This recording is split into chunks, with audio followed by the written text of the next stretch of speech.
Rose Bowl in Pasadena, California. Our weather, ideal. As we welcome you to the Rose Bowl game presented by Citi, it is Illinois against USC in the granddaddy of them all. The Illini fans have arrived in force. Orange is prominent throughout Southern California and especially here in Pasadena.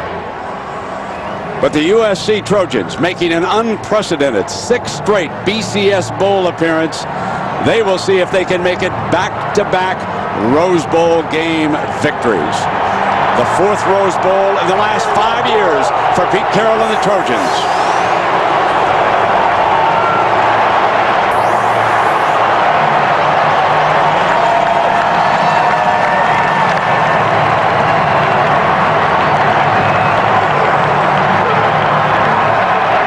From out of nowhere, the Fighting Illini under coach Ron Zook have arrived here in Pasadena.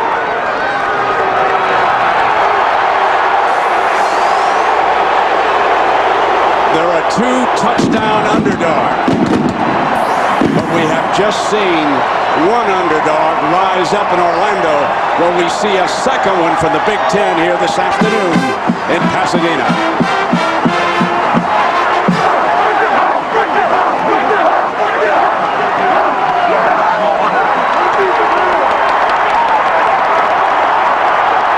Another spectacular scene here.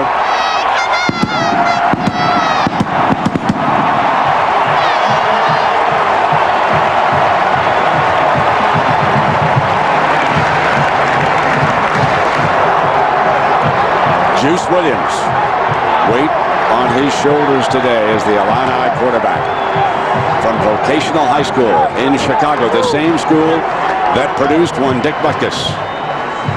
And their great all-Big Ten linebacker, Lehman. The captains, John David Booty on the right, missed 3 games with a broken finger, but has come back so strong since. And the captains will go out to midfield.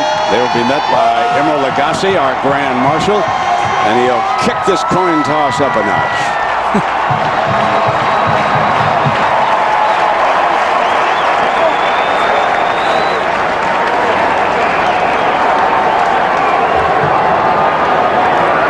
Here's good, fellas.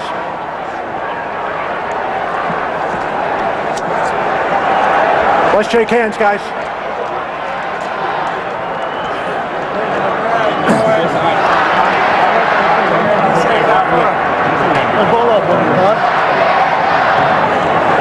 Fellas, I want to introduce to you the president of the Tournament of Roses, Mr. C.L. Keedy, and his son, C.L., and Grand Marshal Emeril Lagasse, and his son, E.J. Happy New Year. Have a great game. Great game, guys.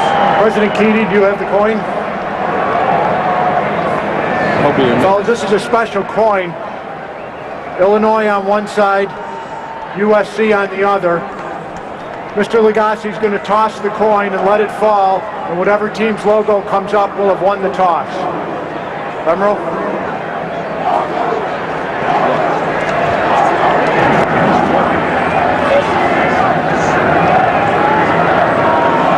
USC has won the toss. You have your choice now or at the start of the second half.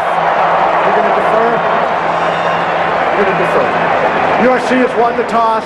They will defer till the second half. You want the ball? Where would you like to kick from? Put your backs to this goal.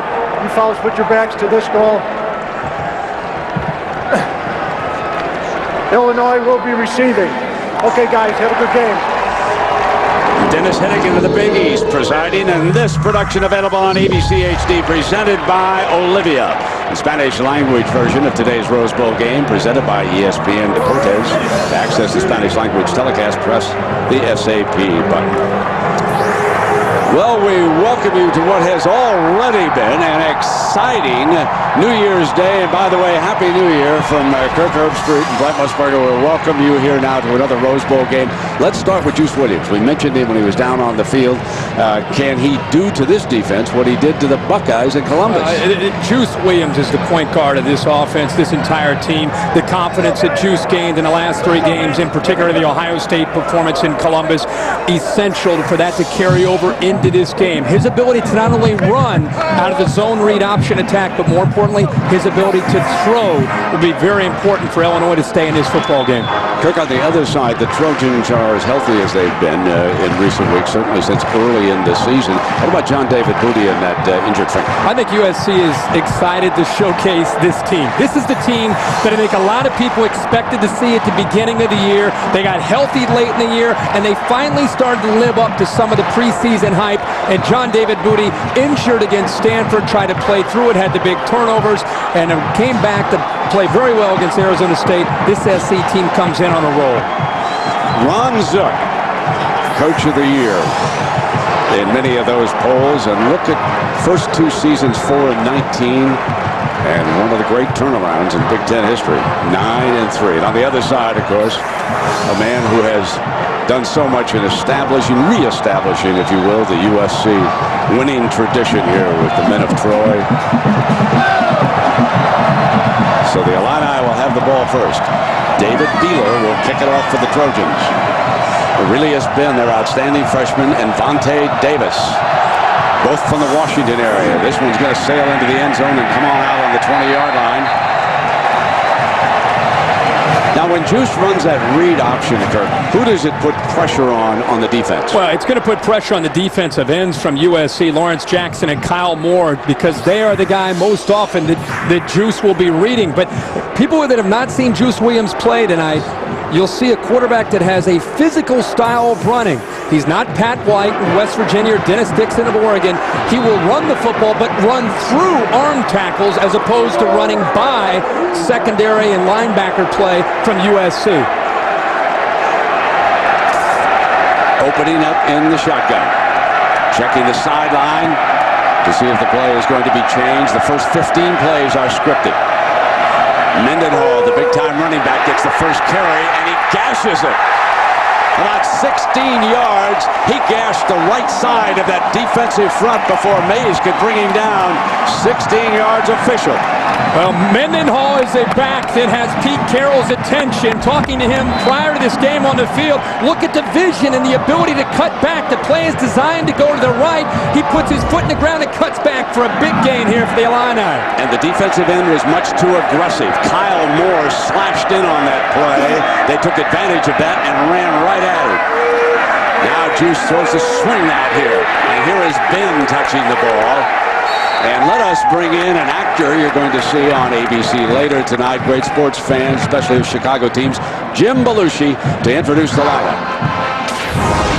Illinois' spread offense is led by dual-threat sophomore quarterback Juice Williams. His main target will be wide receiver, Big Ten Freshman Player of the Year, Aurelius Ben. At running back, Big Ten Offensive Player of the Year, Rashard Mendenhall. Now, leading the offensive line, 4-year starter, Martin O'Donnell, left tackle. Sounds like a winning combination to me. And that lineup is presented by Taco Bell, and there is the option look. Mendenhall for a couple of yards as that great defense settles in. Kerry Harris comes up from the cornerback position, and Jim watching here, a huge crowd on hand for this Rose Bowl game. Nothing quite as spectacular as watching a game here in Pasadena at the Rose Bowl. These teams have waited. You see the sea of orange that has made their way out from Champaign in the Chicago area in the state of Illinois. So after that opening burst, the SC defense settles in, and now it'll be 3rd and 10 for Juice. Must get the ball downfield. Brought down hard by that defensive rush. Moala and Lawrence Jackson. Big number 96. Lawrence Jackson, all Pac-10. He'll be playing Sunday football next year. Moala gets in there as well, the right defensive tackle. This is what Illinois has to avoid. 3rd and long. With the zone read attack, you get into 3rd and 7 or 3rd and 8 or longer. It allows SC to pin their ears back and put the pressure on Juice. Joe McKnight, the fabulous freshman, awaits this punt. He could be electric, and he is hit. Immediately spins away and is down. Fine coverage by the special team, and John David Booty coming out his last game as a USC Trojan, and had a very disappointing middle part of the season when he broke that finger, but he has come on so strong. And a year ago against Michigan, 4 touchdowns. Yeah, this is his game. He wants to go out a winner. Very intelligent. 23 starts coming into this football game, and just a guy who almost acts as if he's an offensive coordinator because he has seen so much as a USC signal caller. They're going to spread the field, and they're going to start McKnight at the same time. He's a fabulous receiver. They're going to bunch 3 on the right. Steve Sarkisian, the offensive coordinator, wants to see if they can go downfield right away. He's going to swing it outside to the freshman, and he slips, and it'll be 2nd and 10. Let's bring in a former Trojan great, Matt Leinart, to introduce the offense. The Trojan offense is led by senior quarterback John David Booty. The Trojan tailbacks have been banged up this season, but Chauncey Washington is healthy and ready to go. And let's not forget Fred Davis, the John Mackey Award winner for the best tight end in the nation. The offensive line is anchored by 3-time All-American left tackle Sam Baker. And Chauncey is on the field right now for this snap. Play fake to him. Booty comes up firing again to the tight end. Davis won the Mackey Award and picks up the first down. Crosses the 45-yard line. This is what you have to be careful of. Defending USC is action away. The defense gets occupied with that action. Booty comes back, and when the corner Davis clears, look at the opening out here in the flat. A very easy throw for Booty to make, and all the room in the world for one of the best tight ends, if not the best tight end in the country, in Freddie Davis. 4 wide. Garrett Green is one of them. And this time they come back with Chauncey on the run, and he crosses midfield to the 49-yard line. Chris Norwell makes a stop, and here is Jim to introduce the Illini defense. All right, the defensive line is led by Will Davis, who has 9.5 sacks this season. He's good. Consensus All-American Jay Lehman, well, this is his last game as linebacker for the Illini, so I'd look for a very emotional performance from him tonight. And in the secondary, we have 2 senior safeties, Justin Harrison and Kevin Mitchell, who will look to lead the Illini to their 4th Rose Bowl win ever. Ball is fumbled and marked down. The lines judge has marked it down at the 42-yard line. It was run in for naught by Justin Harrison. And now our Big East crew will sort this out, but the original single was a catch. I'm sort of surprised they didn't wave it off as an incompletion. I don't think there's any doubt it's a catch. It's a matter of whether or not that ball came out. Boy, it looked like he took 2 or 3 steps with the football. The ruling on the field is that the receiver was down before he lost control of the ball. Brent, he took 2 or 3 steps. Savili makes the catch underneath. Takes a step or 2 here. Davis hits him. The ball comes out as he makes contact with the ground. Very close. This would be a great angle here. His knee's down. That's a good call. And as the result, they'll come out and measure to see whether or not the Trojans have a first down. Havili, their fine fullback, was the receiver on that play. And if the yellow line is accurate, got it, inches, an inch. And the Illinois faithful not happy with that call, but it did look like his knee was down. One of the things John David Booty is going to try to exploit in this game, more so than any game all year, is true freshman Joe McKnight. He'll give you the wow factor, this USC offense. SC in the past has had the ability to score in a hurry with the speed that they have had. That's not been the case so much this year. Number 4 tonight for USC will be as involved in this game as any game he has been in so far in his young career. John David backing up, going to Havili again, incomplete. He overthrew him in a foot race with a linebacker, Antonio Steele, with coverage, and we check into the third member of our crew, Lisa Salters. Lisa, Happy New Year. Happy New Year to you too, Brent. You know, I was talking to offensive coordinator Steve Sarkisian before the game about Joe McKnight, and he said, you know, he really came on strong the last half of the season, but what really did it is that we had a month to prepare with him. He said, expect for us to give the Illini a heavy dose of Joe McKnight today, Reggie Bush style. All right, Lisa, thank you. Second down and 10. Play fake, and Booty keeps it in the air. Head time, high. That could be a fumble. Caught, though, on the ricochet by McKnight. Right man, right spot, right time. Hazelton was the receiver, and he was drilled on the play. Pretty obvious how USC in this opening drive trying to attack Illinois, trying to make their linebackers play in space. What a hit there. And how about the awareness by the true freshman, Joe McKnight, to not only see that football, but snatch it, and he was trying to make a move to go down the sidelines. 14-yard gain. John David Booty continues to drive them 4 of 5 so far. There's his 5th completion as he strikes it, puts it in Hazelton's hands. Patrick Turner not playing because of an injury, so we will see a lot of Hazelton and Osbury here. Illinois spreading, being spread out by the USC offensive formations. A little bit of a cat and mouse game obviously being played by the coordinators from both sides, trying to see how each team will respond. Steve Sarkisian, one of the best you'll see in the business at calling plays and attacking defenses. Toss play by McKnight. Behind Baker, the big tackle. Inside the 10-yard line. Well, this is the game that Joe McKnight has wanted this entire year, with so much time to prepare. It allowed USC to find different ways to get him more involved. He's played quite a bit this year, but as I said, not as much as you're going to see him at various positions, out lined up as a receiver. A lot, as Lisa said, like Reggie Bush used to be used, and you can see the quickness and the burst that young Joe McKnight possesses. Chauncey Washington into the game with the ball inside the 10. Havili will be his lead blocker. No, Booty's going to throw it to him. End zone, touchdown! Chauncey Washington scores the first touchdown of this Rose Bowl.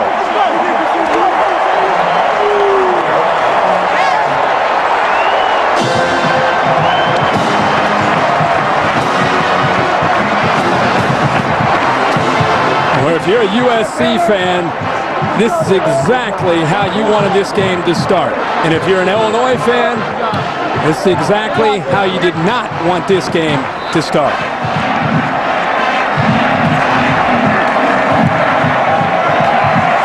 David Beeler tags on the extra point. Chauncey does it. He scored more touchdowns this year than anybody on this Trojan team, so why not strike for number 1 in Pasadena? Washington having danced into the end zone, making it 7-0, but there was a moment of controversy, folks. Was this or was this not a fumble? Was the ball coming loose as he was going down? There are many people who believe that it was. Now, how about the touchdown? The touchdown, Hazelton's going to go to the post. Havili's going to come to the flat, and then you're going to see the back actually sprinkle out his third option. Interesting how Booty looks downfield and then checks down. It's pretty nice when you check down, and there's Chauncey Washington one-on-one with Jay Lehman out in the flat. My only observation on that fumble, non-fumble, is that the official killed it too early. You've got to really be careful with instant replay backing you up, not to down it as quickly as he did. And Ben will take a knee in the end zone and it'll come out. Well, we've mentioned it now, Jim Belushi, and according to Jim is the show. And it's all new, brand new season now, brand new time, same old Jim. And you need to get some Jim tonight at 9, 8 Central following the season premiere of Just for Laughs. Beautiful scene here with the San Gabriels, and there's Jim Belushi, huge Cub fan, Bear fan, an Illinois fan. Of course, there's another Illinois graduate out here you might have heard of, Hugh Hefner. That's right. I make him the best recruiter who ever came out of Illinois. First down and 10 now for the Illini.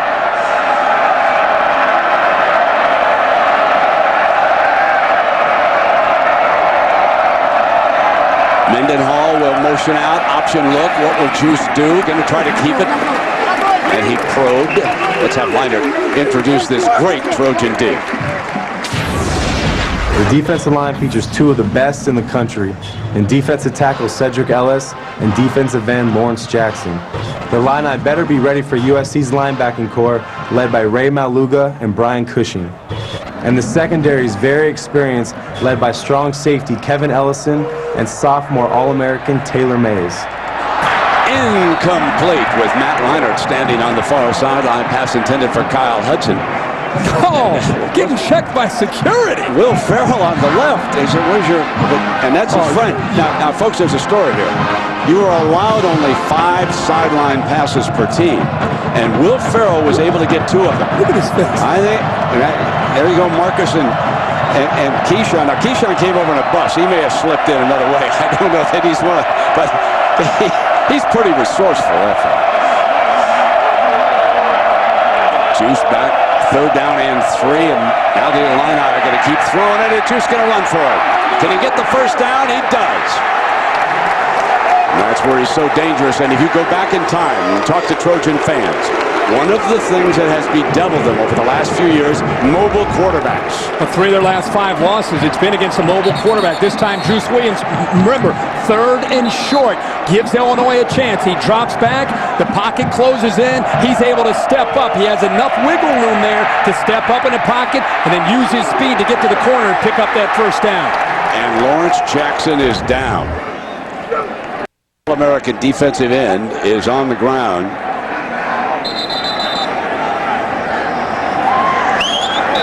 Nick Holt, the defensive coordinator over there with head coach Pete Carroll. Let us step away right now. Carroll's Trojans lead it by 7 in the opening quarter. Folks, there was a Rose Bowl parade long before there was a game. The 119th parade, the 94th football game now unfolding.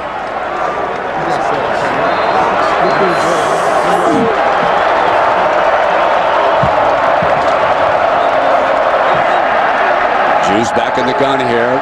It is 1st and 10 after he picked it up. Jackson left okay. He should return to action. And about an 8-yard tough run by Mendenhall. Mendenhall being viewed as a possible Sunday player. Will he leave Illinois early? We'll find out in the next 6 weeks or so. I don't think there's any question. He's one of the top backs in the country. Interesting, Illinois going to hurry up here in these first 2 series. And the reason for that is to try to get Juice Williams in the rhythm. Right now it is Mendenhall in rhythm as he spins for the first down with Rivers. That's a famous SC number there, number 55. Or as Junior Seau. Great linebackers have worn that through the years. And here's another terrific one wearing number 55. Keith Rivers, a senior out of Lake May, Florida. Ron Zook and these fellas tried hard to recruit him when Zook was the head coach of the Gators. But Pete Carroll was able to close the deal, and so very happy to have number 55. He's been hurt this year, Kirk, a little bit. Yep, been slowed down. The month off has helped him get ready for this game. Checking up at the sideline. Coach Walmsley upstairs. Calls it down. And probing the middle. Russ Wild, the fullback, a little bit. They are not afraid to challenge Maluga and Cedric Ellis in the middle of this defensive line so far. Well, you get into this game and you have to be willing to challenge the strength of this SC defense to be able to get back to doing what you do best, which is some misdirection running option. Mike Loxley told us getting ready for this game, the reason he wants to go towards the no huddle, and there's Mike right there, the reason he wanted to go to the no huddle, not just to get Juice in the Illinois offense in rhythm, but also get USC on the defense, try to get them on their heels. It worked very effectively against Ohio State earlier this year when they upset the Buckeyes in Columbus. 2nd down and 8. Intercepted on a bad throw. Here's Maluga rolling. And he does not want to go out of bounds. Cushing was over there, number 10, blocking for him. And did you see number 58? Now there's a penalty flag falling over there. Now there's a flag that fell. Malawaluga said there'll be none of this stepping out of bounds for me. He wanted to keep on battling. He's trying to, he wants to go down and get a touchdown, but Brian Cushing does a really good job close to the line of scrimmage, coming with pressure, gets his hand up, his left hand up to deflect the ball to give Malawaluga a chance for the interception. So give an assist there to number 10, Cushing. He's keeping that football. That's going home for a soup. Nobody going to touch that ball that Malawaluga has over there.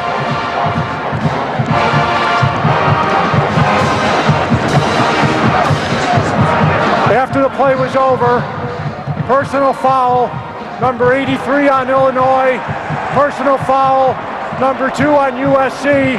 Those penalties offset. Result of the play, first down. You'll see Cushing to your left of your screen coming on a blitz, gets his left hand up, the ball then goes up, and Malawaluga is right there for the interception. And Brent, you're right, he's going back to the high school days of trying to get that ball into the end zone. Cushing, what great effort. This is the guy that they've missed throughout this entire season with the injury that he's had most of this year. Pete Carroll reacting on the sideline.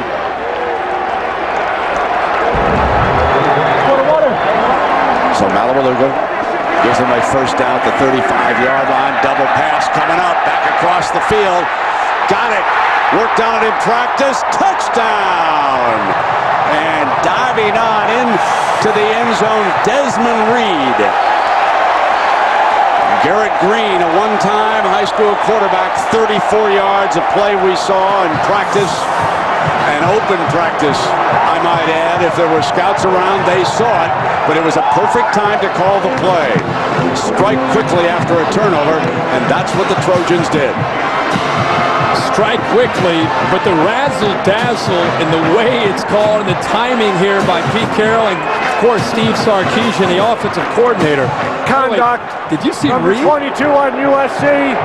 15-yard penalty will be enforced on the kickoff. Now, wait a minute. Now, let me ask you a question. A fellow by the name of Portis flips into the end zone, and he watches it on television, and he comes out here and emulates the guy in the NFL, but he gets the flag. Did Portis have that kind of elevation? He was up in the air now. That was pretty nice. Helping take the Redskins into the playoffs. He got up in the air. I know. I watch some Sunday photos of it. Yeah. I like the Redskins. Beal tacks on another extra point. Folks, it's early, but it is crisis time for Illinois. A young, inexperienced team on a big, big stage. The thing they didn't want to happen. They must respond, or it will be an unhappy start to 2008. Sellout crowd, but the Trojans have quieted the Illini faithful. Garrett Green shows he has the arm. It's razzle-dazzle. Green is here. Reed is here. Watch how he gets caught up and then goes down the sideline. Antonio Steele, the linebacker, gets lost. And by the time he reacts, Reed is well down the sideline. And there's just not enough time for Steele to get caught back up to Reed. He does a little flip into the end zone with a spike on the back end of it. After he comes up, he spikes the ball into the ground. But the flag was thrown on the somersault when he elevated and went up in the air. As a result, the Trojans will be kicking off from their own 15-yard line. That was Desmond Reed's first touchdown reception this year, third of his career, after Ray Malawaluga's first interception. The Trojans are feeling good now. Here comes the freshman Ben looking for daylight. No seam down at the 35-yard line. And aerial coverage brought to you by Goodyear. Get there on triple tread technology as you look down on one of the grandest scenes in American sport.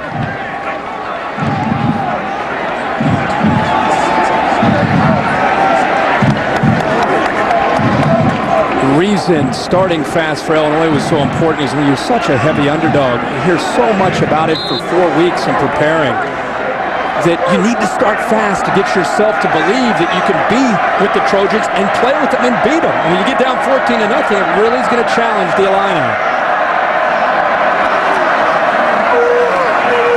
Mendenhall dances nowhere. Not much of a hole to begin with, and Cushing, number 10, very active. Coach Ron Zook One of the best recruiters in college football. Across the way is a man who's setting new standards out here, Pete Carroll. I want to tell you about Ron Zook. Last year, 19 of the 22 starters for Urban Meyer in the championship game were recruited by that man right there. He started the recruiting of Tim Tebow in Jacksonville. Juice checks over at the sideline, 2nd down and 9. Here's Mendenhall again, and read beautifully by Harris, the corner, attacking quickly. The reason they're attacking quickly off the perimeter right now against this zone look is they don't fear Juice Williams in the pass game. So they're locking in right now on Mendenhall and Juice Williams and saying, Juice, if you're going to beat us today, you're going to have to throw the football because our secondary and our linebackers are dialed in on your ability and your running back's ability to run the football. This is what Illinois can't afford, 3rd and long. Lawrence Jackson back in, and so is Everson Griffin. They're very talented freshman defensive end. You'll be hearing that name over and over for the next couple of years. 4-man rush. They tried to set a screen. Mendenhall still battling, picking up a couple of yards on that, but it'll force the Illini to punt here. It's called pursuit. It's running to the football. This USC team is so well schooled, and I think when they are healthy, when they have everybody out there, this is as good a defense as you'll see in the country. Millington, the right tackle, shaken up on the play. He's being tended to here on the near side. There you see one of the greatest nosemen that we've seen in a long time headed off the field there. That is Cedric Ellis, Defensive Player of the Year out here in the Pac-10. And you know what he did the other day? He went and got tapes of Glenn Dorsey. Dorsey, as you know, is a great player down at LSU. Another man who plays that tough defensive tackle spot. Look how hard Cedric's working. He said, you know, I try to learn from everybody. He was up studying tapes of Dorsey. And of course, they're in competition to see who will be the first defensive tackle drafted by the NFL come April. There's McKnight, fair catch at the 23-yard line, and the Trojans will come back to work, and you would think now that the Illinois defense needs a stop.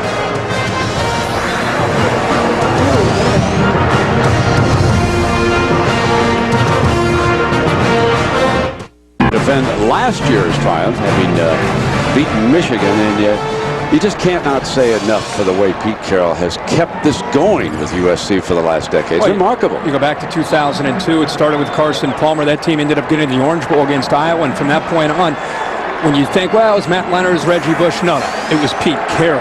And he'll continue to keep this program at a high level because of his energy and his ability to recruit Southern California. Incomplete, Hadley.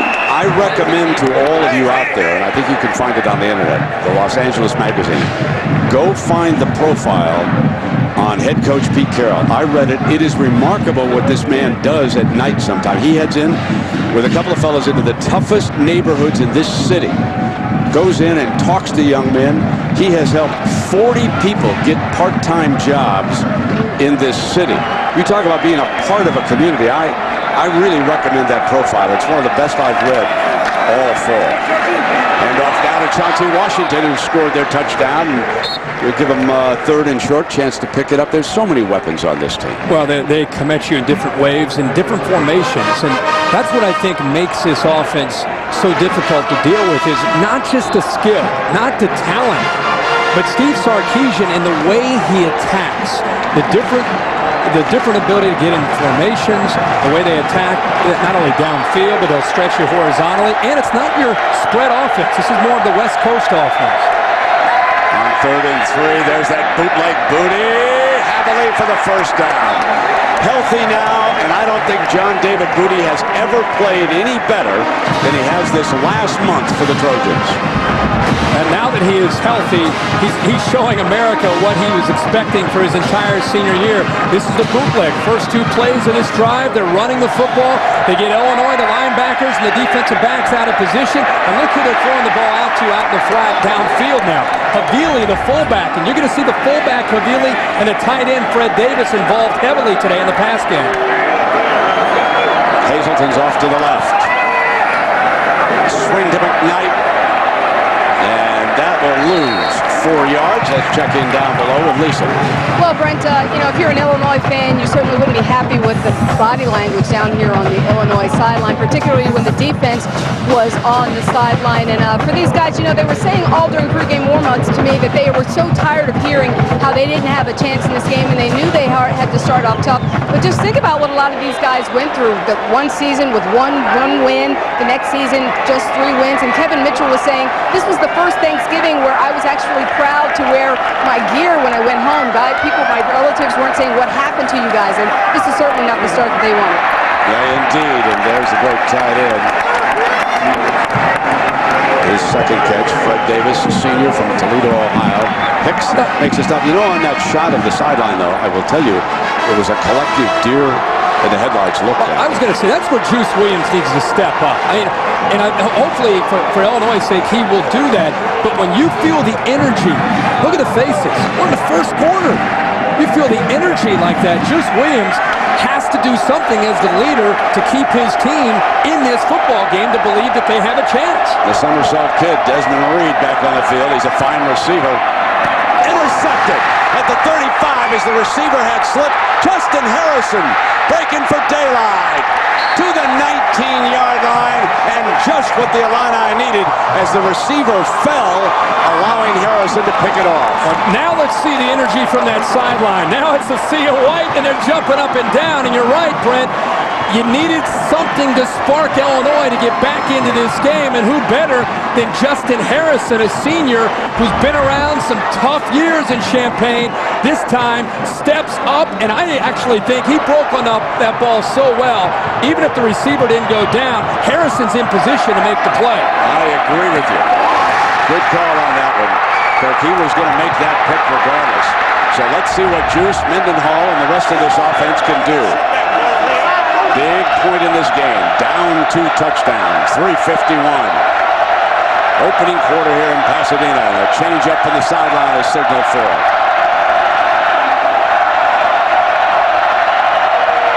Mendenhall spun after a couple yards, still going tough 4-yard run. That's an NFL-style run right there. Well, this defense is so disciplined in their angles and the way they run to the football that when Mendenhall has a chance, and you're right, he's one of the more talented backs in the country, the linebackers are in position. They're stretching it so he can't get to the outside. And by the time he cuts it back, this defense is in position to make the plays. The only time we've seen him out of position was really the first play of the game.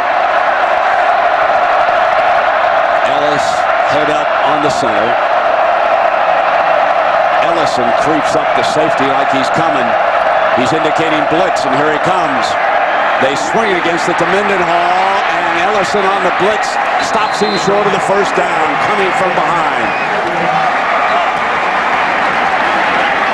Brent, you called it.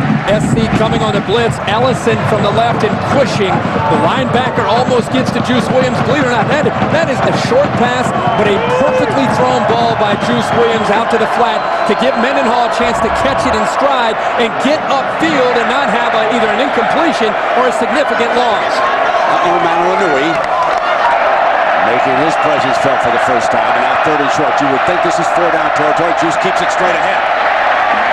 Juice barges right straight ahead. He went up on first sound to pick up the first down. There was no hesitation, no looking at the sideline that time.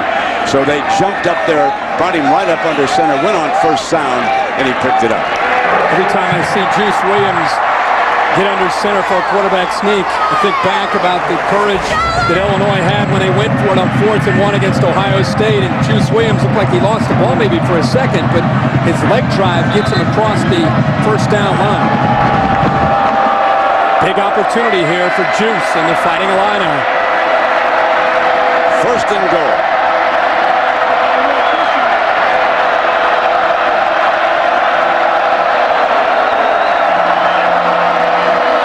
With Mendenhall on the outside. Can he get a seam? He cannot. The Trojans stay in the lane, and Thomas Williams, one of the best backup linebackers in the country, makes still another stop. Number 41, he can play outside, he can play the Mike, he can play the Will, he can do everything out there. Thomas Williams on the field prior to the game, heavily involved in some barking going on between the two teams. Right in the middle of it, a senior who wants to go out, he says, "This is my house. This is our house, USC," and they're not going to give it up. 4 receivers for Juice.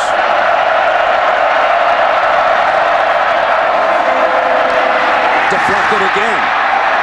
That is the second blocked pass by the Trojans here today as big Cedric Ellis rolls in that time, pushing the linebacker, got the first one, which set up an interception. I think Juice Williams' only chance to throw against this SC defense is going to be when they have a chance to catch SC off guard and go play action. They're so strong up front with Jackson and Ellis.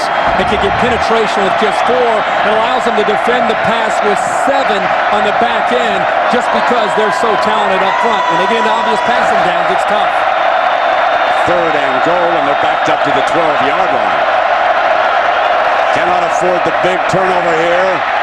Middleman coming incomplete. Ben, the intended receiver, and he was defended by Harris.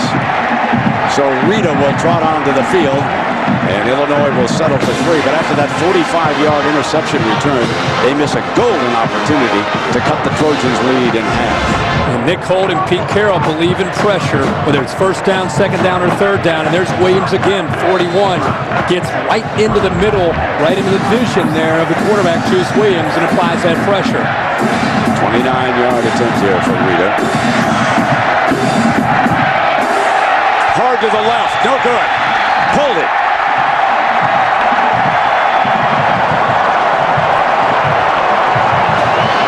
Now it'll be up to Zook and the staff to keep this young team, keep them in this game, Kirk. Things have definitely gone against them here so far. Well, at this point in the game, with 1:15 to go in the first quarter, you come up with a huge interception. I mean, it's exactly what you need to get back into this football game, and you end up not only not getting the touchdown, but you miss a field goal. Now it's about composure. Absolutely. It's about maintaining your composure.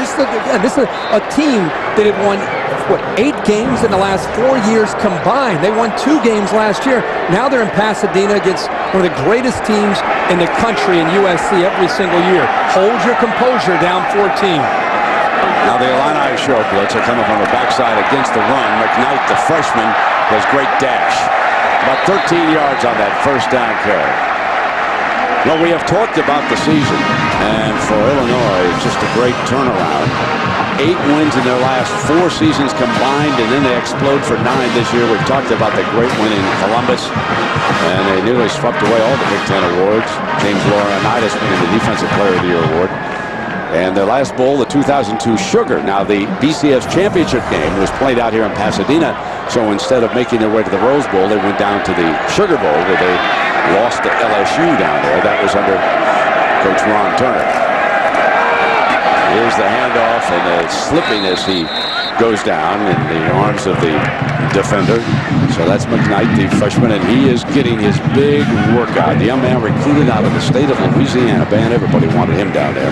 USC giving us a taste of what's to come in 2008 by featuring Joe McKnight quite a bit in this football game. This will be the type of offense that you will see next year when they're attacking with Havili and Joe McKnight, among others, in that backfield. Now the veteran Washington, who scored their first touchdown. Play fake by Booty, steps up, and complete to Havili. You know, if there is a weakness, and there certainly is talent here, but if there is a weakness with this Trojan team, they are not as good at wide receiver as they were a year ago.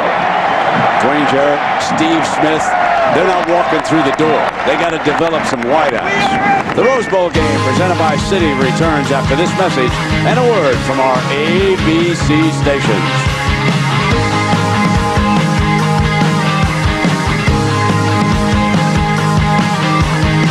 Top of the hour here in Pasadena. 3 Pacific time with Kirk Herbstreit and Lisa Salters. I'm Brett Musburger. Pleasure to have you with us. A a sold-out Rose Bowl on another beautiful afternoon. Here's your 3rd and 6. The freshman running back, Joe McKnight, back on the field. Off to the right. Booty looks in that direction. Incomplete. Wanted to put the ball in number 4's hands. So 4th down is coming up. John David Booty talking to the head official about a little pass interference. He thought McKnight got held up there, but just good defense from Illinois. It's the 2nd time in a row the Illini take the field on defense and come up with an interception and now force the punt. Got to pick it up and get it off. And a great save under the circumstances. Wojtek picking it up and making the most of a near disaster there. The snap is high by Collins, and Wojtek does the ball. Let's see how high it is. I mean, it would have taken a pretty good effort. He could have caught the football, but you're right. He keeps his cool here, is able to come up with it and at least get the ball out and back into Illinois territory instead of maybe Illinois picking it up and again having another break off a turnover. 20 yards is all they gained, but they did get it across midfield. And the Illini have not been able to move the ball, so they'll take over on their own 41-yard line. Let's see if they can here. There is the option, Ben, the freshman, and he makes about 9 yards before he's brought down by Keith Rivers. This time I like that they're using Ben as a pitchback, and I think you'll see more and more of that. Mendenhall, who usually is the guy who's going to be heavily involved, defense is going to lock in on 5, so why not deal it out to the true freshman, Ben, who's a receiver going downfield typically, makes a nice play. Mendenhall slips, but not before he picks up the 1st down in Trojan territory. So here is another opportunity for Illinois to climb back into this game. They're down by 2 touchdowns. This is a little bit more of Illinois' style of football. The left side, Fulton and O'Donnell, the linemen do a good job. Boy, Lenny got close to a clip there on SC, but he's able to come up with a block and give the running back, Mendenhall, a lane to run in.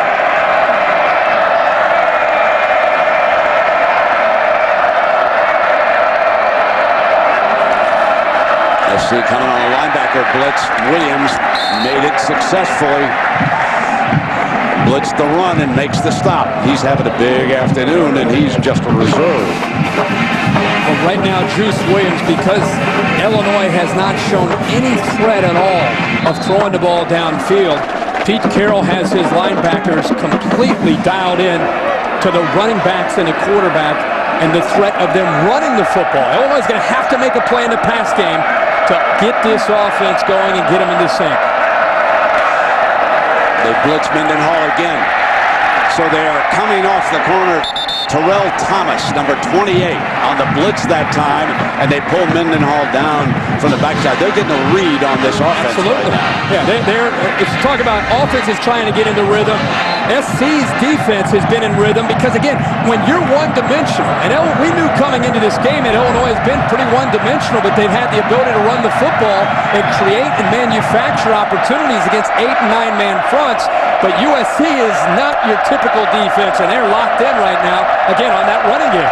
The rollout pass may be something they're going to have to try. They'll drop off a screen to Mendenhall. Well short of the 1st down. Back by midfield. Sharice Wright.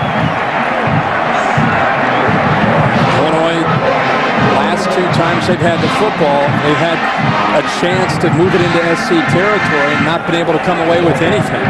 I wouldn't be surprised if Eddie McGee, the backup quarterback, didn't get a series just to see if he can loosen this defense up a little bit.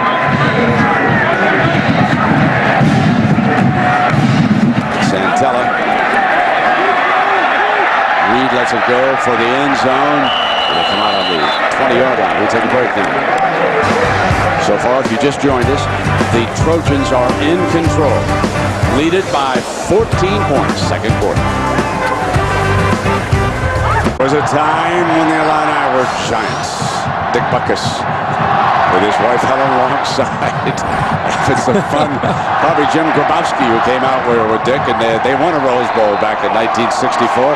There is Helen serving Mr. Butkus at the 1964 Lowry's Beef Bowl, and some of you might not remember that along with being a great linebacker, he was a center on that team for Pete Elliott. And here comes Washington.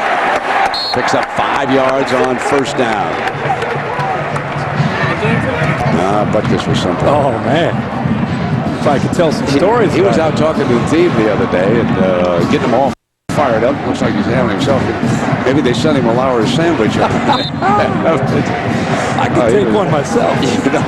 One of the coaches said, he still scares me when he comes around. Man, look at that. Look at him. He still looks like he wants to hit somebody. He's a great guy. What a career he had. Second down and 5. Play fake, Booty in trouble, and this time he did not fool Doug Pilcher. Nice adjustment here by Dan Dish, the defensive coordinator from Illinois. How many times in the first quarter did we see the bootleg hurt this Illinois defense? This time, he's going to fight down with Sam Baker and then get to the outside and not allow Booty to have any time at all to make the play. That's a big play there on second down by Pilcher. A 10-yard loss makes it third down and 15 for that man's defense. 4 down linemen. They'll come with the running play of McKnight. Doesn't get close to the first down, and the Trojans are forced to punt. Now, the Illinois defense is starting to dial in here a little bit, but the offense has got to join the battle. I think on first and 10, Juice Williams has to take a chance to throw a play-action pass unless McGee comes in to throw. But that's 3 series in a row. You got to win a few battles before you win the war if you're the Fighting Illini with this young team. Warren is back deep. Bad snap. Remember on the last punt. This one perfect. Fair catch is the signal. At the 32. No risk involved. Send a receiver out there, make the catch, turn it over to the offense. Now, can Juice and the offense loosen it up a little bit for the Illini? We're about to find out. The beautiful tournament house here in Pasadena, and of course, not only in charge of this great football game, but the parade route. And many of you were up early this morning, and if you ever get a chance out here in Southern California to go see that parade, you've got some youngsters, by all means do it. First down now, and they have gone to the backup. Daniel Dufresne, we go down below to Lisa. Well, Brent, Ron Zook certainly knows that his defense is playing tough, and it's time for his offense to get something going. While the offense was over on the bench, Zook came over to his players and said, hey, relax, you're fine. This is no time to panic. You're just now finding out that these guys are just like the guys you've been playing all year long. It's time for you guys to go out and make a play. And Kirk, you were talking about Juice Williams stepping up. Juice came over to the line and said, look, guys, this is just like practice. I just need a little more time. He's not even averaging 2 yards an attempt. No time. Malawaluga rocks him, number 58. There's the hardest hitting linebacker in the country right there, and he gets a free look right through the middle of this defense. It's a bust in the middle of the Illinois offensive line. Check this out. Close to a fumble. That was very, very close to a fumble. I think it was a fumble. I think the Illinois offensive lineman may have recovered it. But that's McDonald who jumped on it. Yeah. That was Ryan McDonald, the junior center from Holland, Michigan. Familiar territory for Illinois' offense, 3rd and long. That was the kind of blitz that Butkus admired. Man, did Malawaluga unload. Stepping away from pressure, dancing. Here comes Malawaluga. He'll go for him again. Oh, baby, what a future on Sunday. Malawaluga came with the pressure on second down, and this time on 3rd down and long, they realized one of the biggest threats might be Juice Williams just trying to scramble, so 58 spies it right in the middle, just waiting for him to have a chance to close in and lower the boom. He watched him the entire time, step for step, right there with Juice. Great replay. You see that closing speed, Kirk? Please. McKnight, here's the freshman. He's explosive, folks. Look out. And the punter over there, Anthony Santella, saves 6 by getting him out of bounds. Yeah, Ray.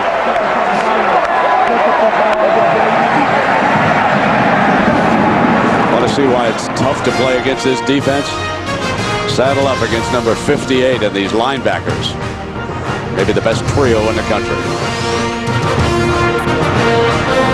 Trophy winners. One of them is now the athletic director here at Southern California. There he is, Mike Garrett.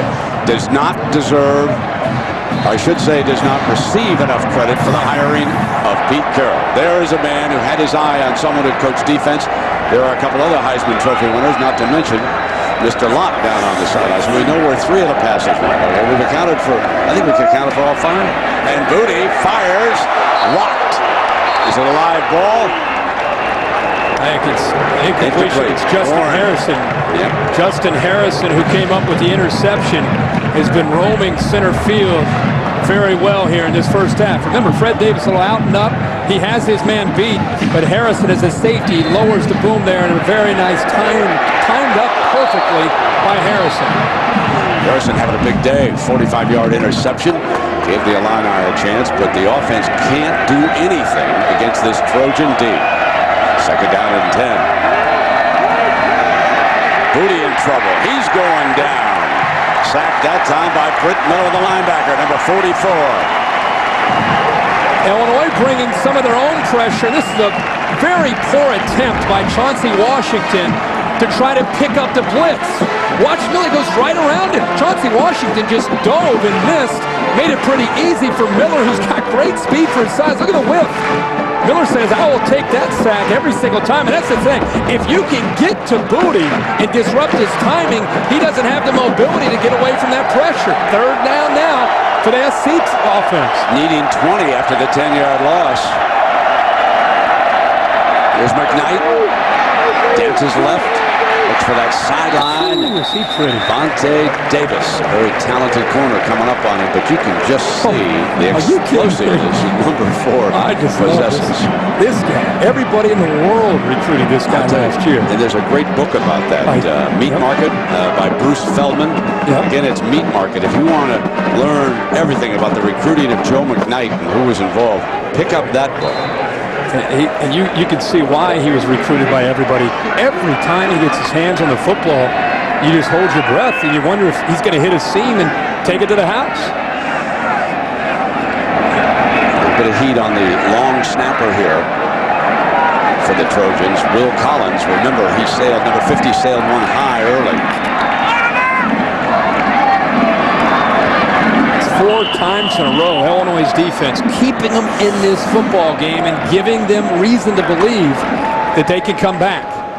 Delay game, number 44 on the offense. That penalty is declined. It remains 4th down. Trying to keep it short of the end zone. Seal them up inside the 20 if they can.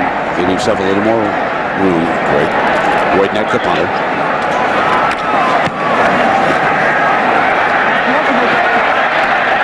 And he does exactly that. That was down right about the 10-yard line. Fine job. Successfully taking the 5-yard penalty to give him a little more punting room. But can Illinois move the football? We'll find out. Illinois could use the galloping ghost, if you will. Someone to... Yeah, number 1. You were looking at me. You think I was going to reference you. Give me some tips here. Was he a great player? You know, I later met him when he was an analyst on NFL games. Okay. Oh, yeah, he was great. Did a lot of Chicago Bear games. Wonderful, wonderful man. And great, great football player. First down and 10 now. Here comes Juice. Throw the football eventually, Illinois. Option. Mendenhall read, and Thomas just doesn't give up the pitch man. Well, we've talked about the Galloping Ghost. Did you know his second nickname goes back to his hometown? The Wheaton Iceman. Harold Redgrain, one of the legends to come out of Champaign. George Halas. Go back through the years with him. He did a little bit of everything. You have 3 nicknames. You're pretty special. Yeah, he is. And he really helped put the show on the road for the National Football League with the barnstorming and everything. Second down now and 14. The Juice going to throw the swing out there to Ben, and Ben's going to be ridden down hard by Clay Matthews. You know, we talk about the trio that starts the games at linebacker. How about the backups? How about Clay Matthews, Thomas Williams, and Maiava? One of the benefits of having the injuries that they've sustained this year is it's created even more depth because guys have been forced into action to play real minutes. But right now, they're locked in on this running game, and the other thing they're doing, see this in this quarter alone, both offenses have struggled. They're getting off blocks off the perimeter. The Illinois wide receivers cannot block the USC defensive backs. 3rd and 14 needed here as they check the sideline.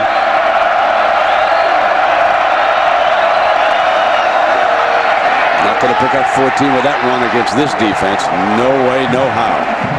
Against great defenses today, I know the zone read is kind of the new trend, but without a legitimate vertical passing game to go with it. And I don't mean just once in a while tricking a defense and going play action, but you've got to have the ability to stretch a defense or everything is within 5 or 10 yard area. The defense is as talented and as fast as USC and as well coached. They're breeding tendencies and running to the football. Santella back way up in his end zone. McKnight at midfield from the 49-yard line to the middle. The Illini hold their lanes, push him out of bounds on that far side. So for John David Booty and this Trojan offense, a short field. The Illini defense trying to hold them in this game, but it'll be tough on this next series. Craig James and Doug Flutie. We are here at the Rose Bowl. Halftime is coming up. The Pontiac G8 halftime report. All the rest of the New Year's Day bowl games. Plus, we're going to have a look back at this first half. Well, you know, Illinois' defense, in my opinion, playing pretty good. And that Illinois offense, that spread offense, is more like a set offense. They got some plays they need to run. We got some trickery. They haven't thrown the ball. They haven't thrown the ball across the line of scrimmage, and they already had 2 big breaks and didn't take advantage of them. All right, we'll see you at halftime right now. Let's go back up to Brent and Kirk. John, I missed the memo. Nathan Detroit is now your tailor for you 3 guys, huh? And here is Stephon Johnson. He gets the deep stripes. Those are looking good down there. The first 2 drives, this game started so fast for USC. 2 quick touchdowns, and you thought this is going to be a huge day, and it still may be a huge day, but give credit, as Craig mentioned, to the Illinois defense. These last 4 drives, they came up with a turnover. They forced 3 straight punts, but now, again, they're getting closer and closer, backed up to their own end zone. Flips it out wide for a 1st and 10. Osbury. Physically, he looks as good as any receiver in the country, but they've been unable to develop him. And David Osbury is a freshman. You've been talking about this guy for 3 days. I knew when 9 got his hands on the ball, you were going to be pumped. He does look the part, doesn't he? Oh, yeah. He looks the Jared part. He sure does. 6'4", 225-pound freshman. But that, to me, this year, they've had more physical presence on the outside at receiver, but not the big playability. Now they come back with Johnson. And it is time for our favorite duck, because it is time for the Aflac trivia question. Happy New Year, Duck. All right, Illinois last played in the Rose Bowl in 1984 against UCLA. Who was the MVP of that game? Mike White brought the Illini out here, and Jack Trudeau and the boys. Yeah. Rick Neuheisel, right? David Williams, is that the wide receiver? David Williams, number 1. You bet. Yeah. 2nd down and 8. Washington back in as the tailback. Jammed. Dances back to the right. Got a 1st down out of it. Inside the 10 to the 8-yard line. Kevin Mitchell. And they're forcing him out of bounds down there, but the Trojans here with a 1st and goal. This is a defense that likes to slant and angle quite a bit.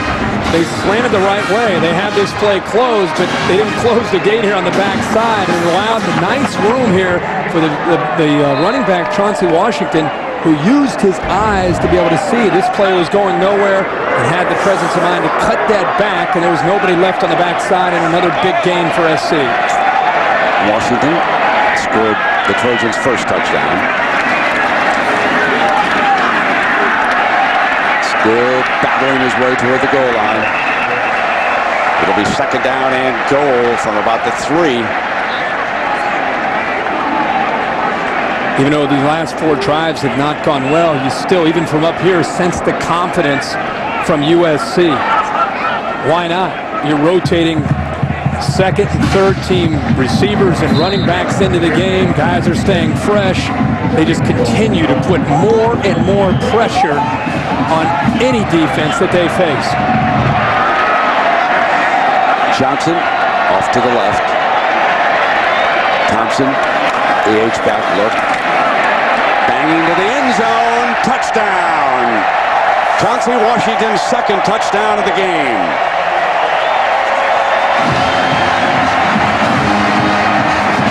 The inability of the Illinois offense to pick up first downs gives the Trojans excellent field position after that punt. Great blocking up front. Havili cuts back to the backside and picks up Steele. That was the key block that opened it up for Chauncey Washington. That time it was good old-fashioned Big Ten style. 3 yards in a cloud of dust, moving the ball down the field right there on the Illini. David Beeler adds the extra point. The men of Troy lead by 21. Trivia question. Illinois last played here in 1984 against UCLA. Who was the MVP of that game? He's been very much in the news, especially here in Southern California. Rick Neuheisel, the new UCLA coach. 4 touchdown passes, 2 of them in that game to Carl Durrell, the man that he replaced as head coach. Here is one of those. And he hit Carl again, so an amazing piece of trivia. There is Rick Neuheisel's name. Coach Donahue beating Coach White, and look who is here, making his presence felt already. And he knows what he's got to do. He's got to stir things up in Southern California against Pete Carroll. I talked to him earlier this afternoon, and he said, I'm going to go to the game, sit up in the stands and enjoy it, and watch this game and realize this is the goal. This is the goal to get to the Rose Bowl. They're starting to dance already, and not even the halftime. No, already breaking out the dance. Come on, fellas. Fielded in the end zone. Takenisha. Coach Neuheisel. Nice to have him back. Hey, Brent, I'm here with Coach. Coach, welcome back to Los Angeles. I read in the paper today that you just have a calm about this job. What do you mean by that? Well, having done it before at 2 great schools, Colorado and Washington, I know there's a whole lot of things to do, but I know that there's time to do them. There's some urgency involved, but I don't have this this hurry up feeling. I know we can take our time and make the good decisions so that we get it right the first time. Now, you've already put the target right on USC. You've said, we're not going to be satisfied till we're here on New Year's Day in Pasadena. We got to even the score with those guys across town. They sound like fighting words, don't they? Well, you can't exist in this city without competing with USC. They are the rival across town. They're obviously a very successful program. They're having another great day today against Illinois. For UCLA to be what we want to be, we've got to fight them tooth and nail. So might as well act like that's what we're going to set out to do. Now, I know you didn't like the way things ended at your last 2 college jobs. What did you have to say to UCLA to try to calm their fears and reassure them that none of that drama would happen to you? Just to assure them that I've learned from my mistakes. I take ownership in them, but they're in my past. And I know I can do things the right way, and I'm thrilled to death to be able to do just that here at UCLA. We look forward to next season. All right, Lisa. Welcome back, Coach. Happy New Year. Happy New Year to you. Hey, Lisa, I was wondering if you can ask Rick if he's got any pass plays he might be able to signal down there to Illinois. Kirk is asking if you have any passing plays to help out the Illini.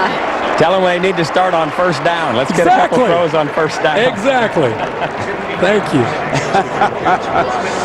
There is some gossip going around, and of course he would like to keep Walker, who was a fine, but there is some gossip that this young man might go back to his alma mater as the defensive coordinator. You'd like to respond to that, Kirk? I know you're big on these coaching stories. I'm just telling you what you're beautiful with Happy that. New Year. I think Dwayne Walker will go to Washington with Tyrone Willingham, and I do think Ken Norton will end up as a defensive coordinator for Rick. Juice going deep now for the Illini. Out of bounds, incomplete. Here's the first and 10 pass. Here's the first and 10 pass that we've been waiting for to see. And the reason that is important is it makes the USC defense realize that play is there and that you have to respect the ability of a big, tall receiver like Cumberland, who's 6'5", who can get downfield in a hurry.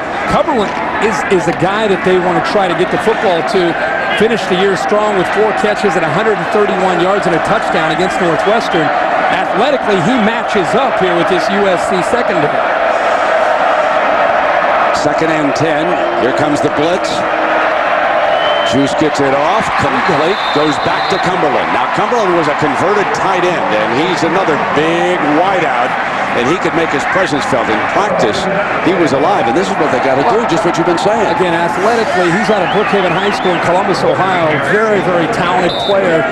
A guy who, you mentioned tight end, I don't think he bought into playing tight end because he looks at himself as a skilled player, a guy that wants to be on the outside, who can make plays one-on-one. And we were talking at a break, Illinois not really equipped to get down 21-0 and to fight their way back. I think it's very important they come away with some points here before halftime. All right, working on a 1st and 10 with a minute and a half. Good, right in the middle of that zone to Brian Gamble, another talented freshman. So the passing game sparking this drive, but the Trojans a little soft defensively on this series. It's not like Pete Carroll's defense to be soft. They're still bringing pressure. They've that time blitzed Clay Matthews. He's just not able to get in there. And by blitzing Matthews, and by Illinois picking it up, it vacated a zone and allowed Illinois to be able to throw the football on the backside right behind it, and they get it to the true freshman Gamble.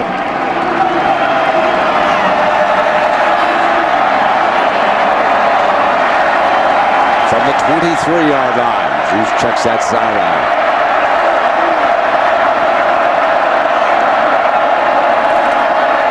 Blitz him again. Got there this time.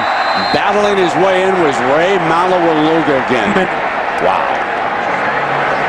That's his 3rd sack of the first half. This time they go right through Mendenhall. Malawaluga comes right through. Look at this. Boom! Goes right through the running back Mendenhall and gets to Juice Williams. Juice going deep, and it's interference. He caught it anyway, I think. Cumberland battling inside the 5-yard line. They wave it off? Waved it off. Ball, I think, was being bobbled. There are 2 flags down there.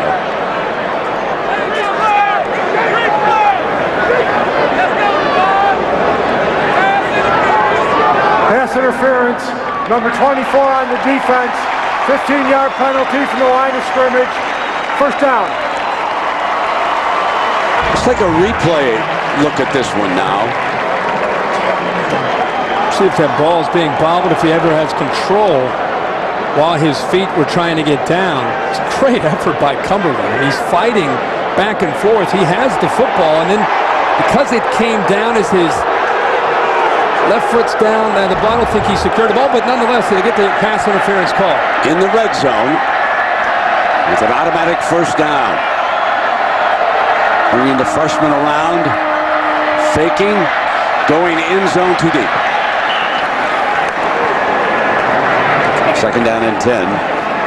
Well, we've been calling for the passing game as we've continued to talk in this first half, throughout the first half, and obviously when you're down 21 and you get inside the 2-minute drill, you start to throw, but it's the first time today that we've seen this USC defense a bit perplexed. Hands on their hips, looking around. Not saying they can't come up with a big play or a big turnover.